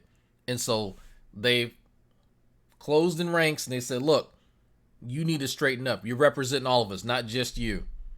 What's going on? So, in true G-Man fashion, he's going to do what G-Man does. Act a fucking fool. He really wasn't trying to hear us or listen. And I'm going to let Laurent speak, but just so everyone knows. No, so Shield Squad it's not a musical group, but they're a Christian group, right? They're apologists. But a part of their, I guess, ministry is that they produce music to act as a vehicle for their message. Does that make sense? So rather than sitting out on the street with a bullhorn just yelling at people, they'll produce music, and the lyrics will contain the apologetics. This line ended up in the final rap of the song. He just changed it a little bit. It says something, something, something, and then he says, I'm going to bust the Dragnauct all over their doctrine. So I guess hypothetically you could say the line was better, but if you notice, what we're saying he originally planned to say makes actually, in a perverted way, more sense, meaning you could see where he was going with this, and it still ended up, a version of that line ended up in the song nonetheless. Now remember, here's what's so wild about this. Part of our whole thing is we're telling him he's being too out there and disrespectful with how he's dealing with Hebrew Israelites. That's what led to the removal ultimately from Shield Squad. But let me stop there in the timeline, and we're going to go to the next thing. But G-Con, anything to share with that aspect so far of the timeline? Right. And I definitely agree with that. Everything is on point. I guess with summing that area up, I definitely agree with that. And now here's the next part. After further discussion, when it was clear he was not going to listen, he wasn't going to change any of his ways, he said we were kind of holding him back, and he kind of started getting on us, talking about we don't go out in the street and things like that, which is weird because it was just strange because it's not true. And I just said, well, listen, bro. And so I am the one who brought this up in the conversation. I said, if it's like this, it might be better if we part ways as far as official status in Shield Squad, because it really seems like our philosophy of ministry is really different, and you really don't want to fit into any kind of mold that we're really trying to do it all, and it's really not going to work. And at first, he understood, and this is a quote from him, and I was so happy at first. He said, you mean kind of like a Paul and Barnabas thing. Now, if you remember in Scripture in the book of Acts, there's a dispute that arose between Paul and Barnabas. Luke describes it as a sharp disagreement. And it was over John Mark, because Barnabas was the son of encouragement, the Bible says. He wanted to give John Mark a second chance. Paul was really serious about the mission, and he was concerned John Mark would compromise the mission, because the first time around, John Mark ducked out on them halfway through their journey. Paul didn't want to put up with that. And so there was a difference of agreement. And I think this is a good example, actually. Right. So remember, I kept trying to leave, and they kept pulling me back. This is prior to the February 17, 2018 blow up, where he found out that he gotten forced out. This whole disagreement they had, of a non-sinful disagreement. They had two different opinions. I don't think either one was in sin. And later on, by God's grace, Paul described John Mark as someone who was, quote, useful in ministry to me in his swan song letter there in 2 Timothy. And so we could see that maybe Barnabas pouring into John Mark worked out well. But nonetheless, God used it to have two separate missions, because Paul ended up going with Silas and Barnabas went with John Mark. And so at first, that was the metaphor G-Man used, and I was so relieved. I thought I was like, oh, good. This will work without any hostility. This is excellent. But what happened a little bit later? Now, to be honest, I don't remember this part. I don't remember if he changed his mind and called back, or I don't remember if it was during the actual conversation right away. But can you explain? Here's the thing. Now, remember, I started talking about certain, things that he was doing for us on Debate Talk for You. Oh, and yeah, that kind of real quick. triggered him a little bit. Yeah, we brought up, because he was like, well, that's only one thing. What else is a problem? Like, he was kind of asking, is this decision justified, or this suggestion I had brought up? And we kind of had a long list at that point, because we had recently watched a lot of the stuff and didn't realize, honestly, how bad it was. So, yes, good point. Go ahead. I'm sorry. I just wanted to clarify. You're right. And so when I asked him, I said, okay, we had a problem with an issue on Debate Talk for You where people think that it's really annoying that you're laughing and giggling while they're trying to present or ask their questions or having a discussion. Okay, so this is the same conversation. This is before the suggestion that they just part ways. So the same thing with G-Man. Name something it makes me a bad person. Okay, well name something else. And so he wants you to give him like a litany of things in order to satisfy his curiosity. It really doesn't matter at the end of the day. It can be literally 50 things that are evidenced by his own behavior with quotes with him acknowledging it. It never actually matters. He's never going to take personal responsibility, but they're playing the game. They're offering him. And so he is making a fool of himself on this other platform. So when they're talking about Debate Talk for You, they're talking about another radio show on this platform here. So all this fucking Blog Talk Radio, there's a channel where I think the guy named Sal Showtime or something like that. If y'all hear G-Man mention Sal, that's what they're talking about. He's the guy that runs Debate Talk for You, and they'll have debates, and people can listen to them as podcasts. And so that's one of the other areas where they'll conduct apologetics against Black Hebrew Israelites. But G-Man does the same thing that he does on YouTube, where he's laughing and giggling and interrupting people, and he can't control his fucking self. So he's representing the group, making an ass of himself, and so then they have to catch the blowback because he doesn't care. He has no idea that he looks like a fucking ass. But they do. These adults actually understand that G-Man is hurting their image. So they're confronting him about it.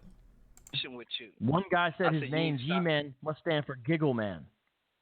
Right, Giggle Man. Now, here's the thing.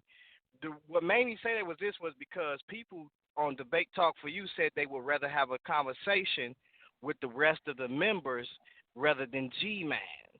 And so I told him that. I said, that's because you're giggling while they're trying to speak, and it's very annoying. And Sal don't like that either because he had to ask you several times to stop doing that. You know what I'm saying? Hey, G-Man, you stop doing that. You know what I'm saying? Or mute your mic.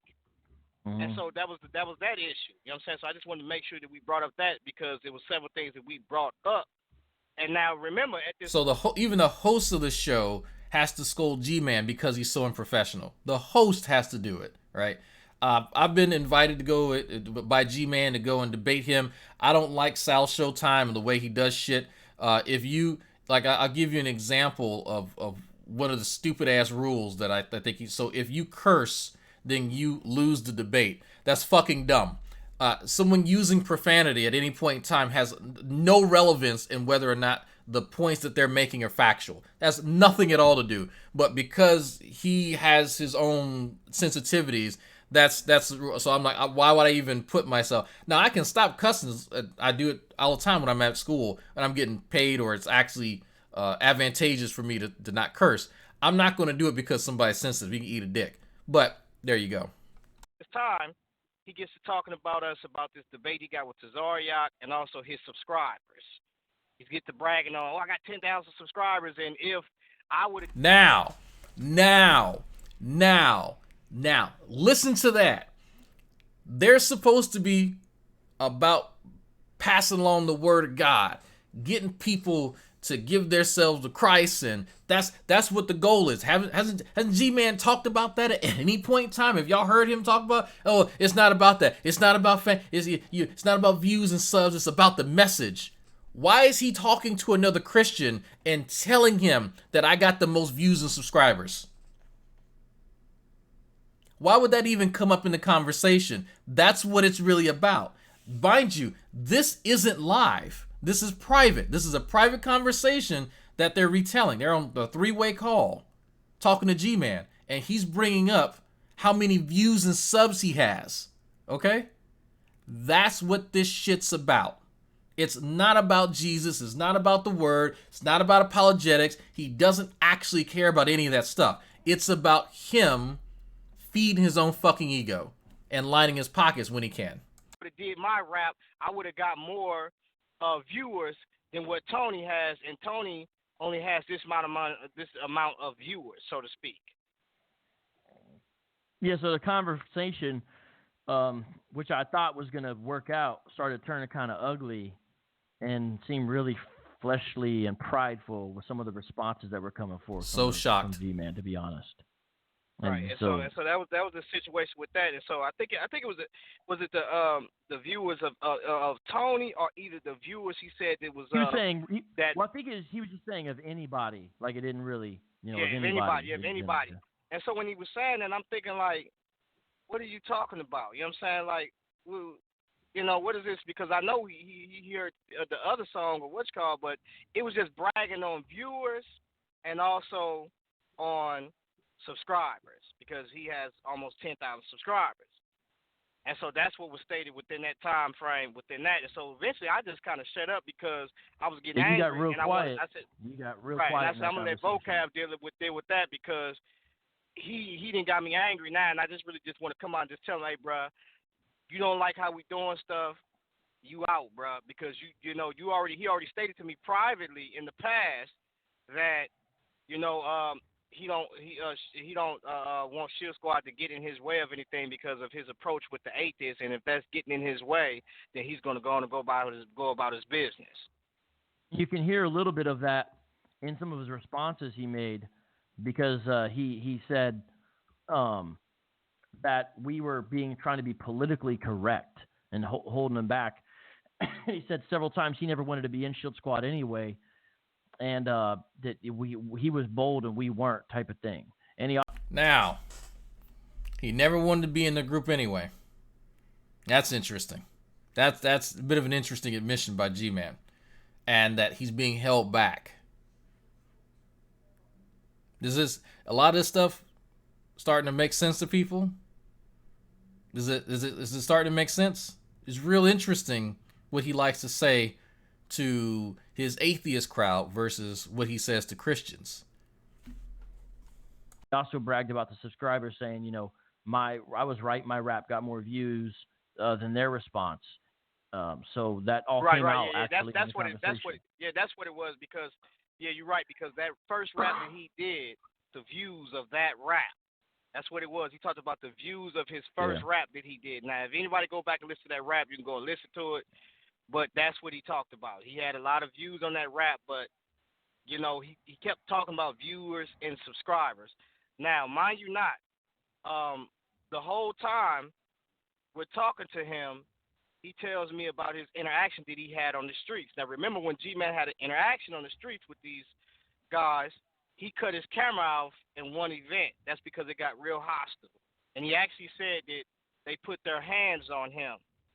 So I told him, I said, you can't. Okay, remember in the conversation here that I played over here, where he talked to. There's one thing that I remember that Gcon said. You know, these guys are gonna, hurt you, yada yada yada. That's what's being brought up here. So listen to Gcon tell you the actual story behind that. Be antagonizing these guys, provoking them to hit you, and then saying, you're saying that I'm a fool for Christ. No, that's not what that means, bruh. Not because go out there and we know they can get aggressive, and it's one thing if they do that just because they don't like what you're saying. It's different if you're being provocative on purpose and almost goading them into something. Right, and that's what actually was going on with that, because at one point in time the police was called and telling people to move down the street or telling him to move down the street. So it was really about, don't provoke these dudes to hit you. This is like, if you see the scripture and it says that. Now, how many of you are shocked that G-Man left that out? How many of you all, I called it, did I not? It kind of helps that I've heard this before. But comparing what G-Man tells you to the actual story is what I'm all about. I'm all about receipts. G-Man did not include all that purposely because him provoking them makes him culpable for his actions. Gcon explicitly, that was the entire point of him mentioning that, explicitly told him that. And when he went to retell it, he left that part out. The crux of what was trying to be imparted upon him, he left it out because he knows that him provoking people is not Christ-like and that he could be held responsible for it and he could be called out on it. So he's simply going to omit it. When I tell you that G-Man is trying to purposely deceive people, I mean it. I know everyone's shocked when everyone talks about, well, he doesn't know what he's doing and he's just an idiot. He's doing it purposely. That wasn't an accident. It's, if you listen to any story that he has, he omits those parts on fucking purpose. He's fooling some of you because you are naive. He is dumb. He says dumb things, but he's not that stupid. You're hearing someone who told you. G-Man retold this story. You're hearing it from the horse's mouth. He knows, converse, he did not leave it out by accident. This is actually before, in the first video, that was the second time that he had omitted the major part of what actually happened. There's a beginning, a middle, and an end to a story. G-Man excludes the first part intentionally, where he actually does something to elicit whatever happens later in the story. Every time G-Man retells something, that is something that he does. This is not the first time. This is not the second time. It's not the third, fourth, or fifth time. G-Man has been doing this for years. If somebody tells me that, hey, Drag, you shouldn't go down to the water and antagonize the alligators because the alligators will come out of the water and attack you. And I retell you the story that, yeah, some alligators attacked me. Oh, wow, really? Wow, that's crazy. You have sympathy for me. If I tell you that I went down to the water and I antagonized alligators and they came and attacked me, that sympathy goes away. Oh, it's a joke. Okay, all right. But that's the point that I'm making here. G-Man does that on purpose. This is not something that he does by accident at all. Listen to any story that he tells where there's a conflict. it's always the same thing. Listen to when he retells our interactions. It doesn't matter. When he's talking to another Christian, someone like Sister Cherry, listen to what he says. He will never actually acknowledge that, well, yeah, I was threatening Drag's wife, and then he said that he would, put my head in a vice. You're going to hear, Dragnauct threatened me by putting my head in a vice. He's going to exclude that part. And then Sister Cherry, being the dumbass that she is just going to believe it. So that's something that Gman counts on. And I think it's important that people pick up on that pattern. He's not as dumb and stupid as people think. He's very conniving. I'll say that. Very conniving. Paul, a snake bit Paul, but then you got people really picking up snakes and letting the snakes bite them. You know what I'm saying? And so it was almost a situation like that. You don't provoke nobody to slap. The very point that I'm making. Silly stuff like that. That's not what it's about. So he'll say, well, I'm a fool for Christ. And he was like, that happened to me. He was like, G Conscience, you never been out there. And stuff like that. And I'm just... That's actually very false. I've actually watched a live where G-Con has been out. G-Con's a truck driver. And I think he actually was over in Minneapolis when I watched him. And he went and confronted Black Hebrew Israelites. And they didn't want to engage. Well, G-Con kept his distance. This was years ago. But I've actually watched G-Con out there do that. I've watched Vocab Malone out there doing that. So when G-Man says that these guys don't do it, I've watched them live doing exactly that. And they had cordial conversations where they can. I think the last one I watched was Vocab and GMS. This was sometime last year. But that's when G-Man says that they don't do that, he's demonstrably lying. Thinking in my mind, like, dude, like, you don't know where I've been, but that's another story. So that's what happened with that. So just bringing out some of the things that I can remember as we keep going on. Go ahead, bro.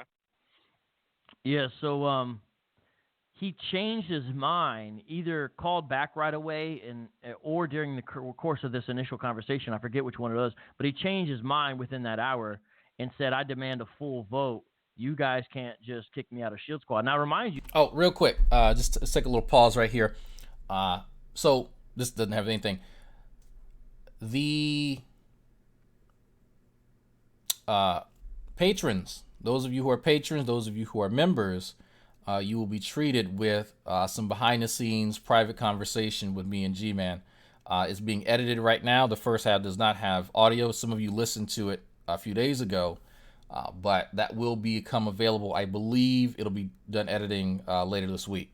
So look forward to that. And if you are a channel member or a patron, I'm going to get together something probably in the intros so that you guys can get some thanks for your continued shilling and supplying me with lobster bisque. Big shout out, by the way, to Stupid Whore Energy, who said, fuck it, I'll just buy the bisque directly. So thank you for providing me with the nectar of the gods. That's not how it happened. We didn't call him to, like, say, you're removed out of Shield Squad. We called him. Well, he actually initiated the phone call, remember? And it just happened. We were all available, and we talked, and it kind of just came up organically because I saw his responses to G-Con, and I was like, whoa, right, when he called me, I'm talking to you, Vocab. He calls me, and I clicks him in. Right. And when I clicks him in, that's when he was talking about the rap. And I said, okay, I'm going to click G-Man in. And when he started talking about the rap, that's when right then and there, everything just, it was already, hey, bro, don't respond. And then he wants to let us listen to his lyrics.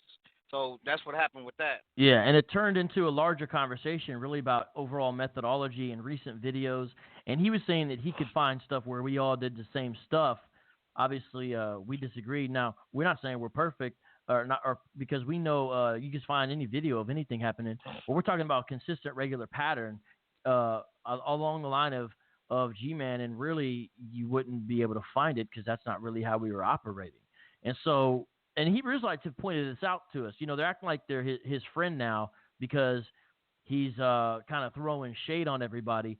But there's videos you can find where there's one video that says Vocab Malone speaks on G-Man's antics. Now, I watched that video. The guy totally lied. I didn't speak on G-Man's antics. I've never brought any of these reservations to public. We don't operate that way. We're having to do it now because of the slander that's been happening from a certain side. But they've known this, you know what I'm saying? And we've had conversations, and it kind of just came to a head because he wasn't really going to. Before NG became member. Like, He didn't want to be part of a team, and nobody had anything to say to him. And if you try to say something, he'll throw up how many subs he has in your face.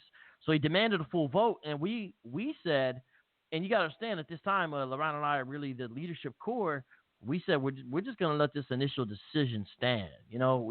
This was explained to him, and it kind of got worse in some ways. And so Gcon was just like, hey, man, I'm gonna bow out.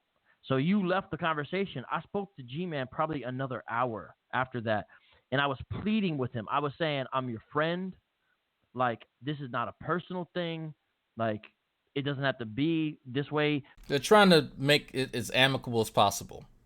As amicable as possible, right? But it's G-Man. So you can imagine how this goes. How do you become a member? You send me titty pictures. Or if you do, just send me a dick pic. Lots of veins, please. Lots of veins. Because when G-Con got off, he was real upset and was saying all kinds of stuff.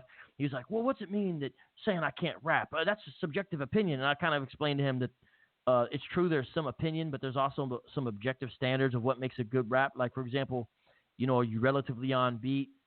You know what I mean? And like, do you have some clever lines?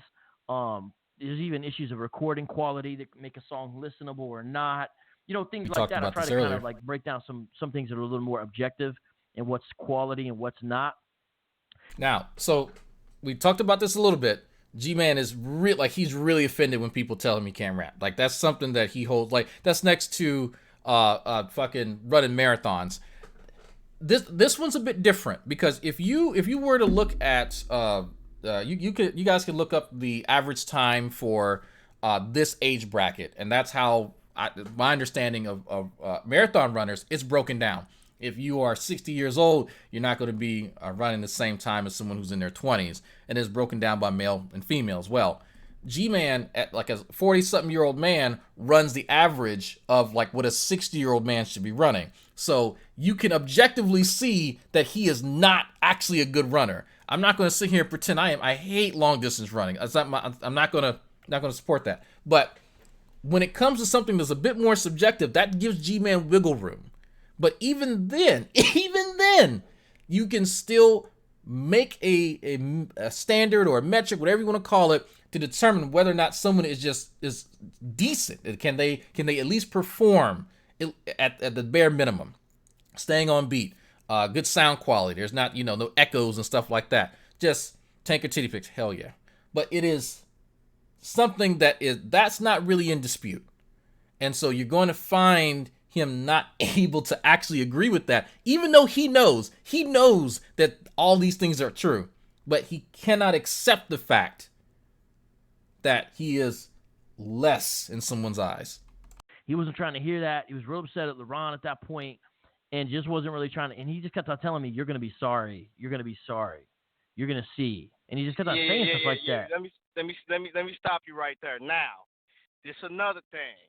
Now, when he got to talking about subscribers, right, he got to telling us because we was like, yeah, I think it is best that you just go on about your business, G-Man, because you've been doing your own thing anyways. And he was like, well, you guys never come to my stuff. And I was like, nah, bro. That's not true. That's not true. Yeah, I'm like, nah, bro. We've been there since the here's the thing. Since he started the Monday night G-Man versus the Black Hebrew Israelites. And remember, it wasn't just G-Man versus the Black Hebrew Israelites. It was us just as well. But he always said G-Man. So me and Faithful talked about that. And I don't want to put Faithful in it, but we did talk about that and say, well, hold on for a minute. It's not just you. It's the Christians versus the Black Hebrew Israelites. Because when we first started, we was going to call ourselves the Great Commission under Sal. At that time, he wanted us to call... Okay, so... This is going to remember when I told you all about even before they started, right? You want to get together, you want to form a coalition for a common goal. Well, we need a name. You know what? We're all the Dragoons, evidently. Everyone voted, and you want to be called Dragoons. Yay! Titty pitches and lobster bisque for everybody. So when they're figuring out eventually they will become the Shield Squad. The first few names that were tossed around. The Great Commission. You know what? Hey, it's biblical. We get it. Cool. Now listen to what Gman wants to call this entire group of Christians who are going up and defending the faith and trying to win souls for Christ. Guess what he wants to call this group? The group after his name. So I remember that, the G Squad. And he, just real quick, G-Squad. I don't know if you caught it, but he actually said that in his video. He said, Faithful came up with the name Soldiers of God. I wanted to call it the G Squad. And he said that was a dumb name, but he even admitted to that. Like, he wanted to call it that. Right, and so from that time on, I was thinking in my head, like, why would he want to call it the G-Man? Now, remember, this is G-Man versus the world that he got. Then he has G-Man versus the Black Hebrew Israelites. So my unite is always I. So in that conversation, he says, well, you know, I got these many subscribers and all this and what we want to he said what we want to what did he say? I just forgot my thought. Go ahead. It'll come back to me. He's talking about what people are gonna say when they see he's not in there, and how we'll fall apart. Yeah. And Now, mind you, y'all thought I was joking when I said he wanted to name it the G Squad. No, they're telling you here it's always been about G-Man. Is it that now this group of Christians who are out there combating Black Hebrew Israelite doctrines? It's about G-Man. The goal, the actual ulterior motive that G-Man has here, if y'all haven't picked up on it, is that these are people to stand in G-Man's corner and make him look good. That's why he wanted to be a part of this. Everything kept going back to his subscribers, what he's doing, his talent, his contribution. It is about G-Man. At the end of the day, in any of this stuff, G-Man hasn't actually pointed out that, you know what, we need to be working together, you know, for Christ, you know, it's not about us. The selflessness that would embody any of the other members, right, doesn't exist within G-Man. He is looking for another vehicle to feed his fucking ego. It is all about him, and you're hearing from two Christians who worked alongside of him validate everything that I've been saying about him for years. I didn't just fabricate this shit. These are Christians who are in the group, and you're hearing from them the same stuff that I'm saying. So evidently, I'm mind controlling them from the past, or oh shit, this bitch just fell. God damn it. Hold on. I hit this one too many times. Okay, so let's put this down here. Oh man, need a new desk. Hold on. Let me mute myself. That's crazy, because he says, listen, if y'all kick me out, do you know what people are going to think because G-Man is not there? Do you know what's going to happen when I go live? What people are going to think? So just mind you not. Look what happened when he went live. Everything that he said that he was going to do in that meeting, he actually did it. All of it. He did it. Yeah. And he was saying stuff like, when I defeat Tazariak, you guys won't get any of the glory. Because he was working on a debate with Tazariak, which I was actually extremely concerned about. And he took that as I wasn't supporting him, but I was just trying to operate in... So when he defeats a major Black Hebrew Israelite, they won't get the glory for doing that. Excuse me, I could have swore as a Christian the glory goes to God. Do y'all see the bullshit here? And any Christian that I know, all glory goes to God. I can't do this if it were not for God. But the threat here towards other Christians by G-Man is that they can't bask in the glory of defeating one of the Black Hebrew Israelites. That's a really interesting statement for someone who professes that he's a Christian. It really makes you wonder why he's even professing to be a Christian. If that doesn't tell you about what's actually going through his head, I don't know what will. And it's disconcerting to the Christians he's working with, because they realize now this is the watershed moment where they go, this guy is a fraud. He's using us to feed his ego. Now, there's so many red flags here, but that's a big one. That is a huge one. And this isn't the only time that this happens. This isn't the only time. It's just numerous red flags popping up all over the place. And them starting to realize that, well, all these atheists who've been saying this stuff about G-Man for years may have some merit. How does G-Man actually think that I got invited to that hangout in the first place? Because they started to realize that G-Man's full of shit. Wisdom and how we approached this situation. And he was like, you're not going to get, and he said, if you try to invite me back in, it's going to be a lot harder to win me over next time. It's just all this stuff right. was and what he was saying in the conversation. So even with that, I told Vocab, I said, we can prep him for that Tazariak thing. Don't worry about that. Because see, at that time, we're not talking about kicking G-Man out. That was never what we talked about. Right. We that just wasn't wanted like to correct him. Yeah, it wasn't like a secret plan. That suggestion that I offered really came about organically as I saw like his response to our advice. Yep. Oh, Robert Blair became a member. There we go. Now he's an official dick pic giver. And so when I seen that he was not he wasn't responding how we thought he would. That's when I just said, hey, bro, you don't like to receive correction. And so all that time, he's talking about, when he has this debate with Tazariak, that don't come running back then, and what are the public gonna think because we kicked him out. So that whole time with the antics that G-Man was playing, when y'all was listening to him, all of that was already stated in that conversation according to what this brother was gonna do. And I ain't gonna lie, he did do it. He did it. Yeah, unfortunately.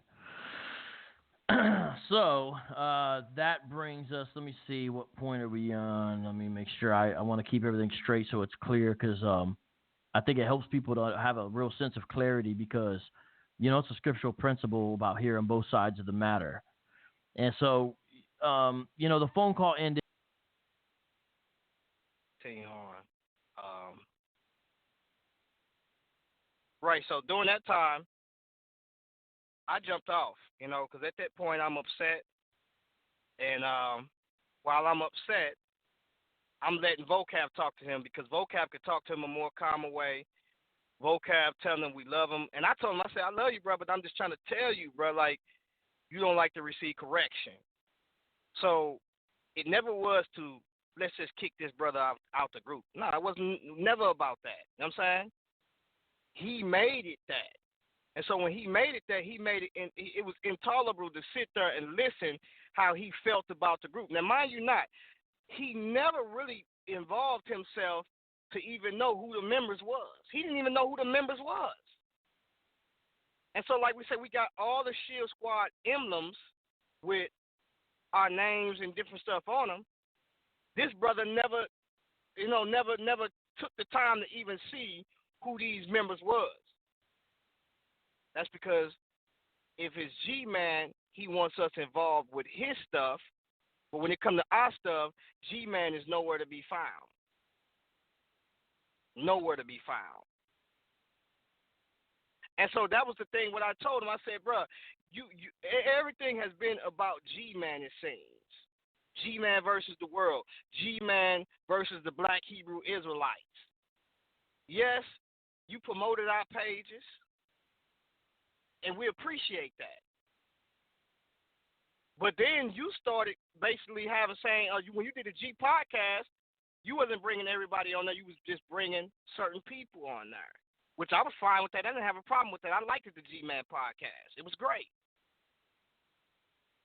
But by then, you even during that time, with the mindset that you was doing, you was still creating that type of mindset to where it's G-Man versus the Black Hebrew Israelites. And doing it in a way to where when you when you started meeting on the streets with these guys, you was actually antagonizing them. So let me see something. Is anybody shocked by any of this? Anybody shocked at all? Vocab. I think Vocab disconnected at this point. I don't know if it's me or it's vocab.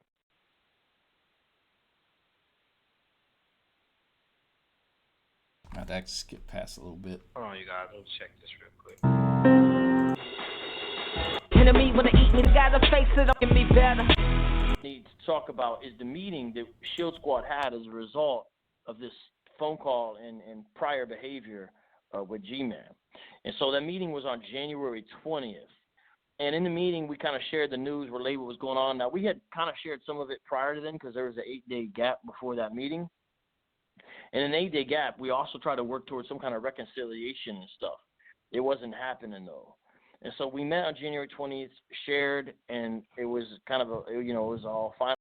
So, by the way, all this had transpired. This is still January. G-Man had already had this conversation about walking away amicably and all this kind of stuff, right? He talks about no one talking to him about any of the issues. This all happened in January. So keep that in mind. The big blow up happened February 17, 2018. Finalized, and it was a done deal at that point. The decision was ratified. And then on January 21st, as a result of some of the stuff, the way it went down, we established a stronger leadership core, which included Adam Coleman now at this point, and also some new rules, some like internal like protocols for behavior, basically. And that was on January 21st where we ratified those protocols for behavior and all of that. And that's the last thing I have before the blow up. You want to share anything else before that, LeBron? No, go ahead, brother. Right. Go ahead. Okay, so I wasn't on this hangout. So there had been some time that elapsed. And whose channel was this hangout on? Was it on So Reels? It was on So Reels, right? Yeah, it was on So Real's channel. Yeah, about Monday Zoom or. Well, it wasn't yeah. Zoom. And We didn't do the Zoom this time, but it was just on his channel. Yeah, okay, I got it. It's February 17th, and it's called Shield Squad Team Session on the ISUPK and IUIC. And so that happened, and Brother Cicada was there, Gcon, Cherry, TVCO, So Real, and I think maybe Brian was there. I'm not exactly sure who the other person was. I don't recognize. Yeah, BG was there. Yeah, he was there. Yeah, okay. So that was going on February 17th. I wasn't even part of it. I wasn't on that one. But I guess during that, can you explain to everybody what happened during it? Because I started receiving messages about it, what was going on during this live hangout on February 17th by Shield Squad. Okay, now, this is the event, right? This is what kicked off the first video that you guys listened to yesterday, where G-Man's upset. G-Man's kicked out of Shield Squad, and that he was upset. He tried to call Gcon here, but he wouldn't pick up. He tried to call a few other people, and I pointed out that, well, Gcon was live. Of course, he wouldn't pick up. He's in the middle of a live broadcast. Someone calls me, I'm not going to pick up either. And rather than G-Man approach them with the same type of patience that you heard here, like all that stuff that they were just talking about for the first 50 minutes, that was all in January, all privately, all very respectfully, as you guys point out. G-Man can't reciprocate that at all. So he becomes a petulant child. So listen to what actually happened, because mind you, all he says is that, they just told me while they were live that I wasn't in the group anymore. So notice that he doesn't actually tell you what actually happened, right? Because there wasn't a video that said G-Man's kicked out. That didn't happen. So they were talking about something else. Things transpired, and then it was announced all of a sudden. I wonder what could have happened. Right, okay. G-Man started asking in the group chat, why wasn't he invited? And he just kept asking it over and over again. And so when he kept asking it, like other members kept asking. I mean, not members, I'm sorry. Other people in the chat, they kept asking. They kept saying, well, yeah, why G-Man wasn't invited? Where G-Man at? Get G-Man in there, you know? And so, real quick, for clarity, this had never happened before. We had done a grip of hangouts, radio shows, and sometimes even invited G-Man, and sometimes he couldn't or wouldn't participate. He had never asked to jump on and already jumping off broadcast like that. And also, it was weird he was doing it in the public chat, not in the side chat. That's where you always ask for the hangout link. You ask in the private chat. Am I wrong on that? That that's the way he was doing it? right. And see, It's unprecedented. Right. And yeah, it sounded kind of weird because I stated, I was like, we're in here doing a show, and we're talking about the gospel. We're talking about certain things that these brothers brought out according to Rahab, and this brother, he in here disturbing the show, actually, saying, why wasn't I invited? Now, with that attitude, that should tell y'all it's something that's wrong there. We're ministering. But he was setting it up because he was doing it in the public chat, not in the back chat, which is where that's the place you always ask for the links at, is in the back chat. He was setting it up, and the point is it was unprecedented. He had never asked to jump on and already going on one ever before. He let us just always do it, and usually he wouldn't join. So this was purposeful and public on purpose. You're smart, you got great discernment. You'll ask and say, why would he ask, why wasn't I invited? And so when he was doing that, they should have let people know right then and there, he's getting ready to formulate or set something up. He's getting ready to do something. And so I told you, when we're doing a hangout, we never ask each other, why wasn't I invited? We always say, hey, what's the link? Now, did G-Man actually say anything about that when he was retelling the story? Did he tell you that he was in the live chat and that they usually go out in the external on G+? Y'all know what I'm talking about, right? What people call the green chat, where it's private. There's people in a hangout and you can see them, and there's a group. There's still actually one going on mail.google.com that I think I'd set up ages ago, and it's still going. And so never before has he been in a live chat saying, where's my link? Give me the link. I want in. All of a sudden now he wants it. Weird, right? Didn't mention anything about this. You didn't hear anything about this at all. Well, that's because he's again provoking people. He's again causing problems. He can be held accountable if he tells you how this whole thing transpired from beginning to end.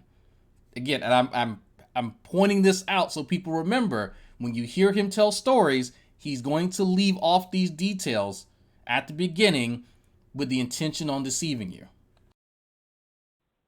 So the whole thing was weird. Right. And so when he's doing this thing, I say just ignore him. And when I say just ignore him, because I said I'm not going to openly say anything because we kept that private among ourselves, but that's really what he wanted, because he stated that in the conversation that we had prior to between me and Vocab about what's going to happen if the audience find out that we kicked him out. And so G-Man has already threatened to make the whole thing public. This in-group issues that they have, he's going to spill it all out there. Right? Because that's very professional, very adult-like. He's already threatened to do this, so they're already ready.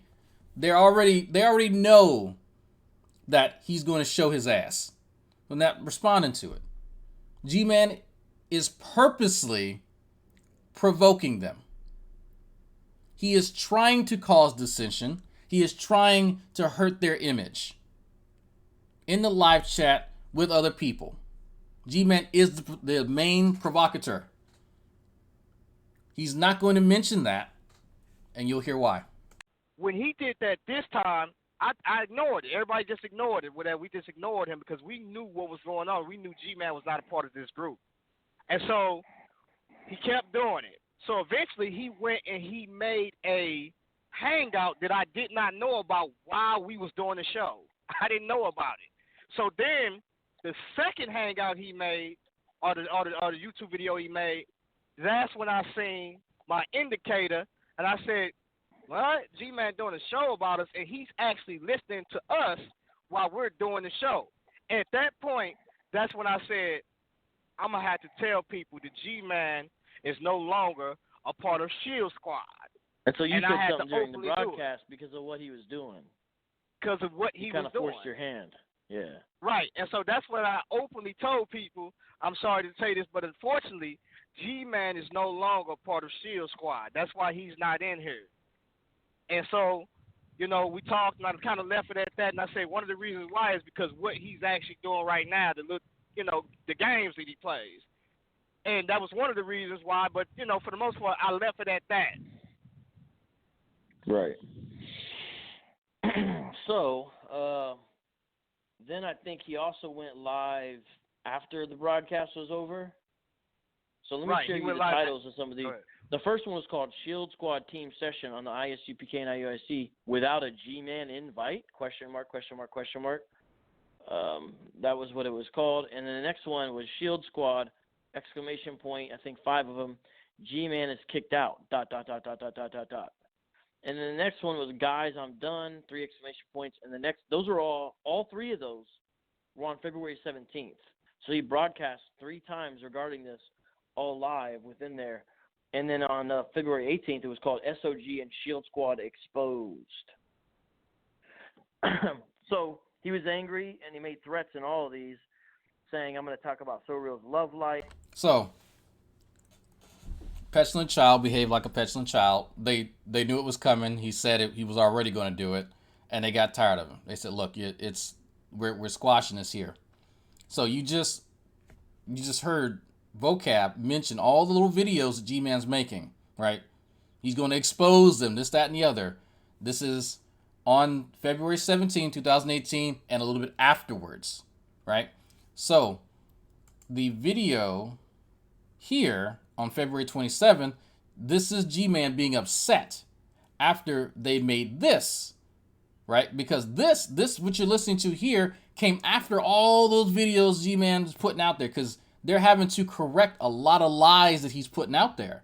Because he's lying to Christians, he's lying to atheists, he's lying to Black Hebrew Israelites, he's lying to everybody. And so he's, again, hurting the group, even after he's been kicked out. And so G-Man is upset in this video here because they're correcting the lies that he's telling and showing him for who he is, just a bald-faced liar. I'm going to get on this person, I'm going to get on that person. Vocab is a coward. It just went on and on and on. And one of them, he said he was done, but then he said he was off of YouTube, and he was done off of YouTube, but then he came back on 9 hours later and made another broadcast. And in the process of this, he was losing his voice. He was lost. They're kind of disturbing to watch if you watch these 4 videos. And he said, well, I'm not going to say such and such public, although he had threatened to do prior before that. But in it, he gave out his phone number and said, any Hebrew Israelite wants to know what happened about this situation, that situation, call me and I'll tell you. And he made all kinds of slanderous accusations in there, saying, we told him to lie, and talked about, we paid some outside professional $500. And he said he was going to go on Tazariak's show, Hebrew Israelite radio shows, and expose us all. And then he changed his mind, but said, just call me, and then I'll do it. So these are 4 videos within almost a 24-hour window, all about the situation that have been created that we never really wanted to have happen like this. Anything to share on that, G-Con? No, I don't have nothing to say about that. Well, then, of course, the results could be predictable. Hebrew Israelites begin sharing these videos all over, creating, gossip upon gossip. And if you look through them, it's got stuff like, it's been confirmed now that Vocab is a paid Jewish FBI operative. And even some Christians begin sharing these videos. And that was a real kind of shock, some of the responses from some of the Christians. And so that night, Shield Squad had a meeting to try to talk about all of this and work it out. And in the meantime, we were all kind of trying to get a hold of G-Man, but he wouldn't really respond or pick up to any text or voicemail, except there was a few exceptions, I guess, where a few people spoke to him. I don't know if you spoke to him or just Faithful and Brother Jay. At that, the only time I spoke to him was the day after before he did that video. The day before he did that video. Now, mind you not, he called me doing the actual YouTube video we was doing in the group. He actually called me. And so when he called me that night, I responded And I mean, I didn't respond because we was doing the actual show. Why would he call me during the show? Well, come to find out, he was calling me because. Yeah, so you remember when G-Man got upset because G-Con's not picking up? Well, he was live. If I would have picked up, he would have been actually doing his show because he was recording us while he did the games that he played. You know what I'm saying? So he would have been doing his show. And because he was actually, while we was doing the show, he was doing his live, us, while we was doing the YouTube. And so he called me during that time. And I'm like, why would you call me? You know I'm doing this show. And so anyways, it was kind of weird. So then the next day we talked to him. It was me and Brother Jay. And mind you not, I'm talking to Brother Jay. G-Man calls. I said, well, okay, Brother Jay, I'm glad you're here because here's G-Man calling, and I can use you as a witness. And so when G-Man called, we he came talking, and I said, well G-Man, I got Brother Jay here. He's a witness, so anything you want to talk about, we can talk about it now. He said, LaRon, I'm giving you to, well, he said, G-Con. He said, G-Con, I'm giving you to a certain amount of time, I believe it was 3 or 5 o'clock, to tell the truth. That's what he said about him being not kicked out of the group and him not knowing about him being kicked out of the group. He said to tell the truth, and if you don't, I'm going to expose you all. That's exactly what he said. So I said, well, hold on, G-Man, let me tell you like this. I said, number one is we told you the truth, and we told you that you was out the group. You actually told us that you wanted to vote to get back. I mean, you wanted to, what would happen, and you would lose your views, your YouTube. And so then he proceeds to say, well, number one is I promoted your puny channel. So right there and there, he said. So he's contacting these guys, and he's gonna give them to X amount of time to, you better tell the truth. Same shit he does here. And so even though he is the one that has lied on several occasions about the events and all the stuff surrounding it, he wants them to tell, because in G-Man's mind, he has already concocted what the situation is. And so you just need to confirm what he's fabricated in his own damn head. That's what he's actually asking. G-Man makes shit up, and he convinces himself of it, and then you simply need to agree with it. And so he's going to browbeat you until you do.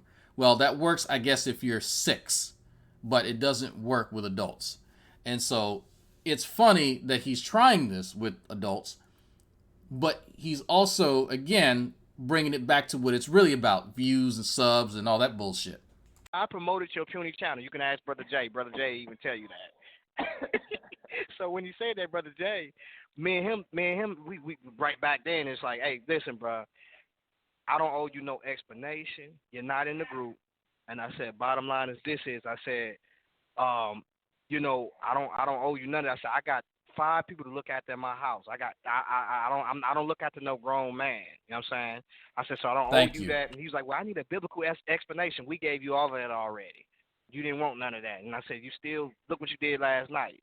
So I was like, I'm not trying to hear none of that. And so Brother Jay got in at that time, and he said, well, G-Man, I got to say this. I ain't in this, but he said, I'm listening to you. He said, I listened to you last night. He was like, that kind of was weird what you did. So you telling these guys you're going to expose them. He was like, then you made a video. The first video, you said you wasn't going to make another one. You did a second video. Then you did a third, and then it becomes, what was a 4th video too? You only got 4 videos out? 4 videos within pretty much a 24-hour window. And so by that time, he hadn't put out the 4th, but Brother Jay was especially talking about, bro, you did 3 videos last night. So he was like, it kind of was weird because you had already stated you didn't want to be in the group, that we begged you, the G-Con begged you to be in the group, which I did. Because when he was talking about getting out the group the first time, I told him, I said, brother, don't worry about it. Just come on, chill. But he was like, nah, man, because the Shield Squad kind of hold me back a little bit. And I said, bro, don't worry about that, man. Do your thing. You know what I'm saying? Over there with the atheists, just do it. Make sure you ain't getting out of pocket or whatever case, and you doing it Christian-like. And that's it, bro. Let's just do this. So, trying to encourage him. And so I didn't beg him in the sense where oh, man, we need you, this and that. No, I was just like, nah, bro, we love to have you around, but you just got to do things in the proper manner, because there was a situation that transpired with that, but that's another story. But anyways, that's what took place, and that's what happened. And so Brother Jay was there. He knew about it. I could not talk to this man, G-Man. He was going off the wall, over-talking me, wouldn't let me talk. So shocked. I let him talk. and then by the time it was time for me to talk, Gman he just going on yelling and doing this little normal thing. That's why his voice was out. So eventually I just hung up. Now, remember when you guys heard his voice? It sounded a little hoarse. Remember when Gman was talking about, G-Con in the last 5 minutes on the phone with me? Remember stuff like that? Here we go. G-Con is telling you that when he's trying to talk to G-Man, he's doing the same shit he does any other time when he talks to me or anyone else. He can't control himself. He's over talking people because he likes the sound of his own fucking voice, and he's a petulant ass child. But he's yelling at this point. He's yelling. And so if you have your phone to your ear, he's yelling in your ear. And so this is the point where you reach to the phone and choke him, but you can't do that. So it's interesting. Again, something that G-Man is not going to say. Well, yeah. It ended up becoming a screaming match. Most people go, you know what? Yeah, it went downhill, became a screaming match. And it's just implied that it was on both sides, whatever.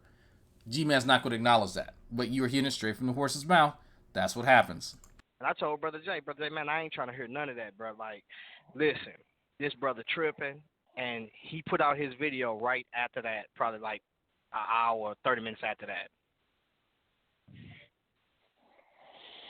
Yeah, it's all real. I mean, it's a shame, man. It's like real sad. Like, we never tried to have it be like this. Like, I'm still kind of caught off guard and shocked by the whole progression of events. And we really can't, to be honest, unfortunately, really, even though they should be held to a high standard, really hold some of the One Westers to a high standard. But for the Christians, that's what's surprising about it. And it's been. Well, that was late. I thought it was.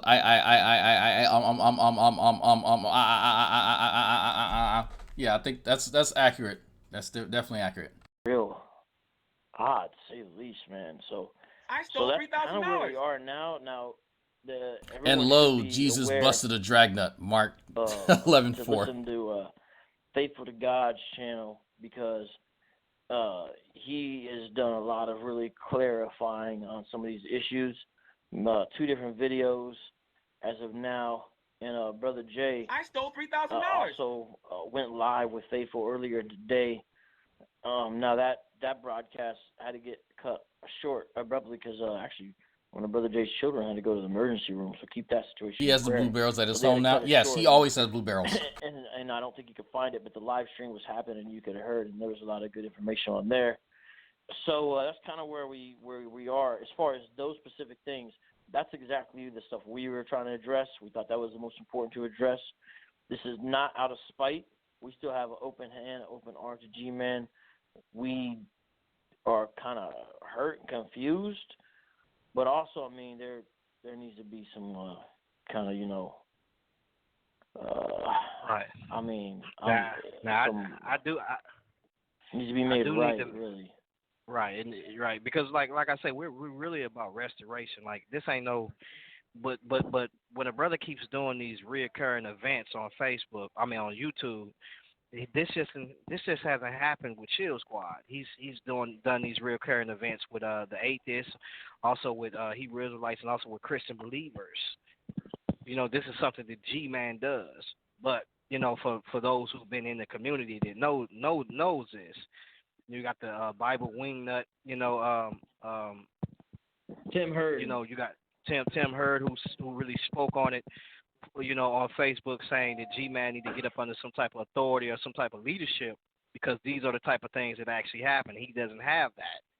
And so he's spoken to G-Man. He said about these things because, you got even Matt Delunte, which is an atheist. And even though he's an atheist, G-Man called this man late at night, well over past bedtime.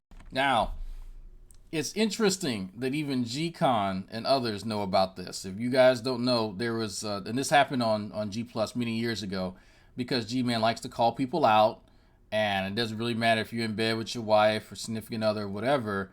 you need to get up and entertain his nonsense in the middle of the night. And so if I call Matt and it's 2 o'clock in the morning, he's going to cuss at me too, just like anybody else. But for Gman, it doesn't actually matter. You need to attend to his fucking needs right then and there. Beckel can do that, and True Empiricism and all those other jackasses will entertain that. Us adults who understand just a little bit about social decorum know that shit's not cool. So even his own former colleagues in Shield Squad have told him that, yes, if you call any of us in the middle of the night and it's not an emergency, we're probably going to cuss you out too. Time about a debate, and this man got kids and everything else, and so he Bill cut Hunty doesn't have G-Man kids. out because of that. Use some foul language towards G-Man, and so those are the type of things that when we try to correct him on those things, G-Man, you know, at one time didn't want to take that correction, but then he, you know, made a apology about those things. But at first he didn't feel that it was nothing wrong with those things. No, it is something wrong. You can call me that late because I'm not at home. I'm always working, but you don't know this guy like that. So you can't do those things. So bottom line is these are some of the things that he has done in the past. And so we really just wanted to just and then when he did make the rap that he made, now mind you, now we told him not to do the rap, but he made the rap anyways. So when he made the rap, he kind of already knew that he was out the group already. That's why he made the rap. But what he did was he put in the rap, I don't want to specifically quote it, but he says, someone wants to do him in the booty. And so, oh boy, yeah, he said that they always talk about how they want my booty. Yeah, they want his booty. Which that's what he implies said. they want. Just to be clear, everyone, let's put it on the. What he's saying is he's implying that some of the Hebrewites want to have homosexual sex with him. That's what he's saying. So, if you guys were curious about what G-Man thinks about, here you have. These are two Christians who are pointing out something very interesting about what G-Man is saying. This is not Dragnauct saying this. This isn't the evil atheist saying this. These are two Christians that he's worked with, and they're pointing out to him that, why are you saying these things, G-Man? Yes, these are two adults, but this is why they had to end up ultimately getting rid of him, because the writing's on the wall. The writing's on the wall. There's a certain standard that they need to live by if they're going to carry out the mission, either together, separate, whatever. But G-Man's not a part of that, and for obvious reasons. Why G-Man felt the need to include those lyrics, who knows? Who knows? Right. And so when he said that, you know, anybody that knows that type of talk, when somebody talks like that, you know, I even asked my wife. I said, "Babe, what you think about this diss track?" And when she said she was like, you know, they want my booty. She was like, she was like, that, babe, that sounds like somebody, like some homosexual talk. So I'm just keeping it honest. Like those are some of the things that we try to mention to him before he made that. You can't to be clear, we're not agreeing with the Hebrew Israelites' accusations. What we're saying by that is it shows sort of a lack of prudence in what kind of lyrics you'll include in a song. It just shows a real lack of discernment and maybe they want to judgment penis, and but wisdom. And that'd be okay if you're surrounded by yourself by others who could help you out in that area. But if you ain't trying to listen to them, and that's kind of the general thing. And I think you mentioned this. I never realized that the brother G-Man actually had never been part of a member of a church for the past, at least to my knowledge, I guess 2 or 3 years. I always was under the impression that he was, and I didn't really actually. I thought he was, but I guess he wasn't. He's actually not a member of any body, so not really submitted to any type of authority or anything like that. And so I think that's probably significant because that creates a certain spiritual immaturity that being around brothers and sisters can really. Now, they're pointing out something very interesting. Even us non-believers notice that about G-Man. He's not submitted himself under any authority and surrounded himself with brothers and sisters in Christ. That's pretty significant. And I can tell you why, right? G-Man does not like the ability for other people to control his behavior. He doesn't. That's why he likes Veckel. That's why he likes true empiricism. They absolve him from any responsibility. That's why he keeps them close. Cherry the same way, right?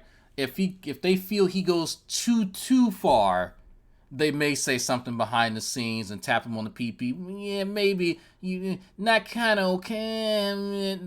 A lot of him and Han, but there's no one there to really draw that hard line in the sand with him and say, look, this is your limit. You need to be within these bounds if we are to maintain our relationship.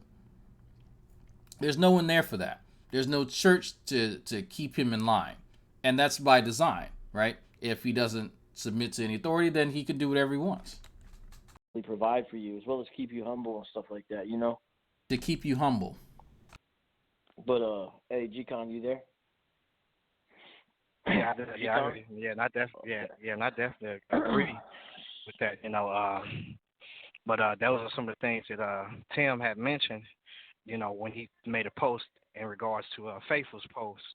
And like I said, I definitely agree with the video that Faithful had put out, you know, concerning that. Yeah, called Addressing Gman. Yeah, that was good, right. Solid. And Faithful runs Soldiers of God, so he's not in Shield Squad. We're peoples, you know, but like it's actually two different collectives. And yeah, he's been really on point with everything, and I really appreciated it. And I mean, really, we all make mistakes, and if G-Man could just say, look, you know, I guess I didn't do diligence, you know, okay, there's some misunderstanding, anything like that, and kind of just come back around on the humble tip. We have open hands and open arms, like to the fullest, because we understand how these things could be, you know. Nothing's gonna necessarily clean up the mess that's been made, but like forgiveness is something Christians gotta, you know, be ready to exercise. Right. So there's basically the rest of it's just kind of, you know, their attempt at reconciliation, talking about their mission, but you guys get it. So there's no Dragnauct mind control here. The same stuff that I've been saying about G-Man forever, the same stuff that these guys are pointing out here. It's not a Christian versus atheist. It's not any of that. This is a G-Man problem and G-Man enabler problem. And I'd say to some degree the enabler is even worse. And so that's why I jump on them too. Now, they're not to be forgotten. They're not to be, because G-Man is allowed to do this stuff because of his enablers. And so when you do have people who have integrity, like Faithful to God, G-Man treats them like everyone should. If you have someone who has integrity and holds you accountable, you steal from them. That in G-Man's world, that's how you repay them. You steal from them.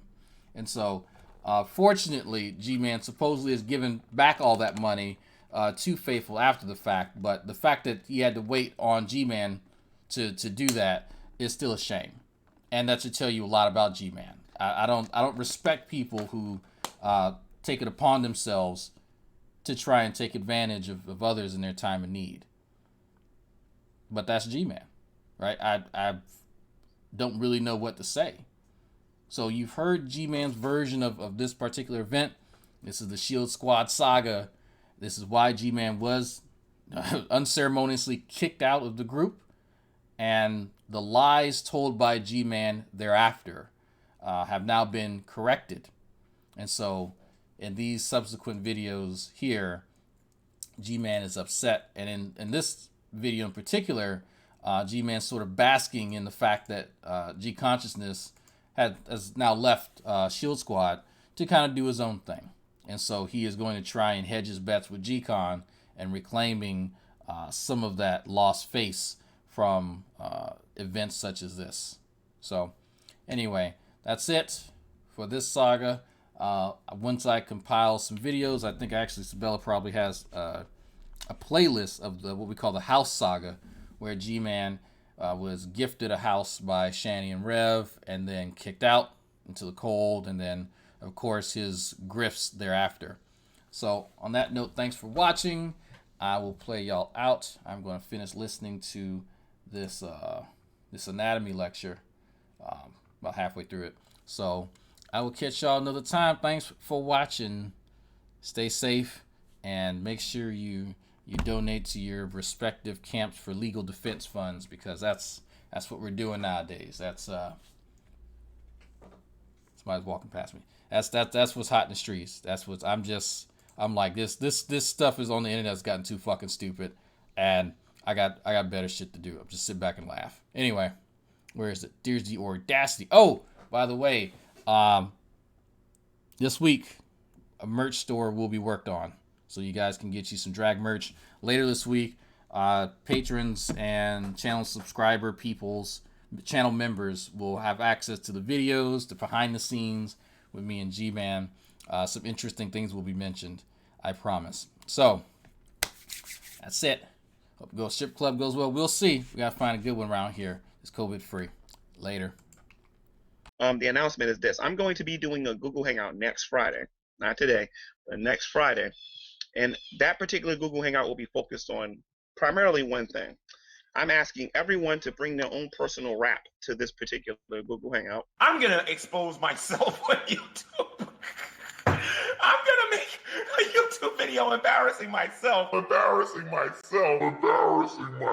Thank you very much, ladies and gentlemen. Right now, I got to tell you about the fabulous, most groovy Gman. You know you're breaking the law right now. I will stomp a mud hole in you, sir. I am not playing, Dragnauct. My name is Gman. You got the audacity. You're going to jail. You got the audacity.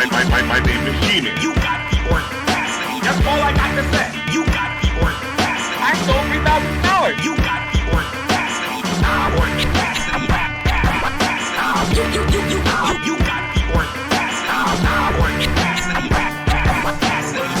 Because you don't got no evidence. My name is Gman. My name is Gman. So big in this guy, me. My name is Gman. My name is Gman. You can't beat me in fighting. You can't beat me in chemistry. You can't beat me in biology. You can't even walk better than me. You can't outrun me. Dude, you can't even out-talk me. Come to Jersey. Come to Jersey. Come to Jersey. Come to Jersey.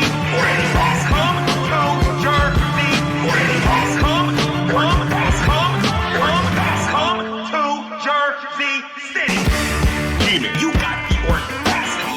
You're going to jail. You got the audacity. My name is Gman. You got the audacity. That's all I got to say. You got the audacity. I stole $3,000. You got the audacity. You got the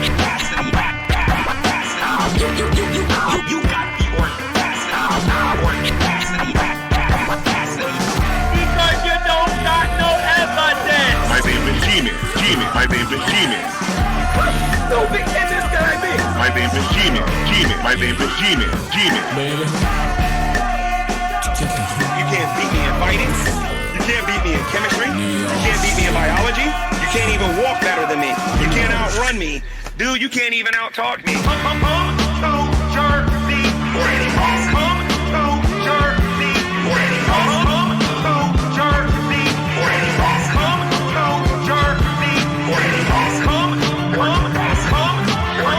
Come to Jersey City.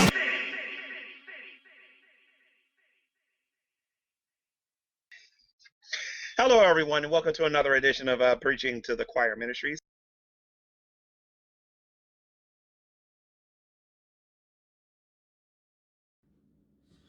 All right. Good morning, or afternoon, or evening, whatever the case may be in your part of the world. I am Emo Hollingwell. Okay.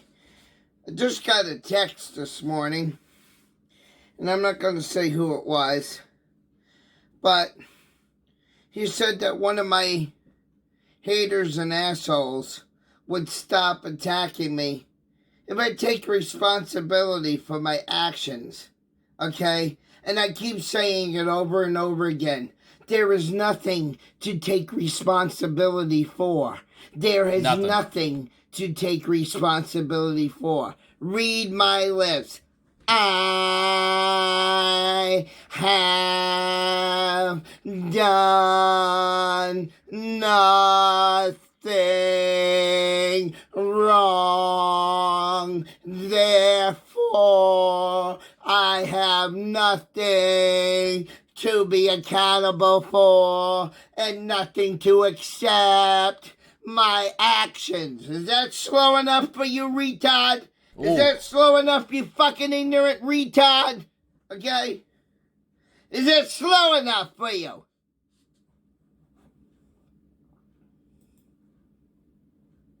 Emo Howling Wolf. I'm not taking responsibilities for my actions because I have done no actions. I have done nothing wrong on this fucking channel, and I will stand by that until death.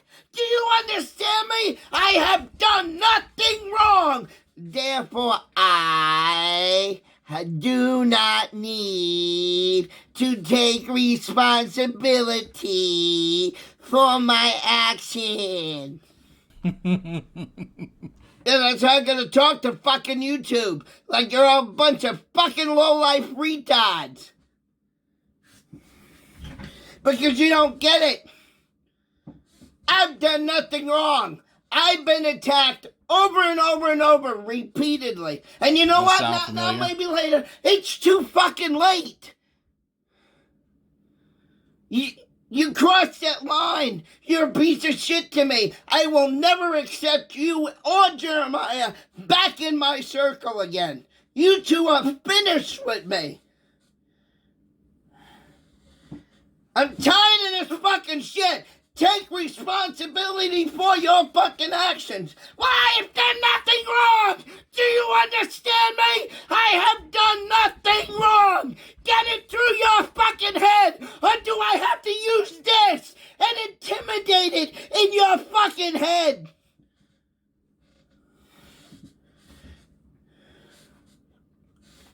Just saying. Ladies and gentlemen, this is Midget Steve McCrae. You're welcome. Emo Howling Wolf. Justin Emo Howling Wolf.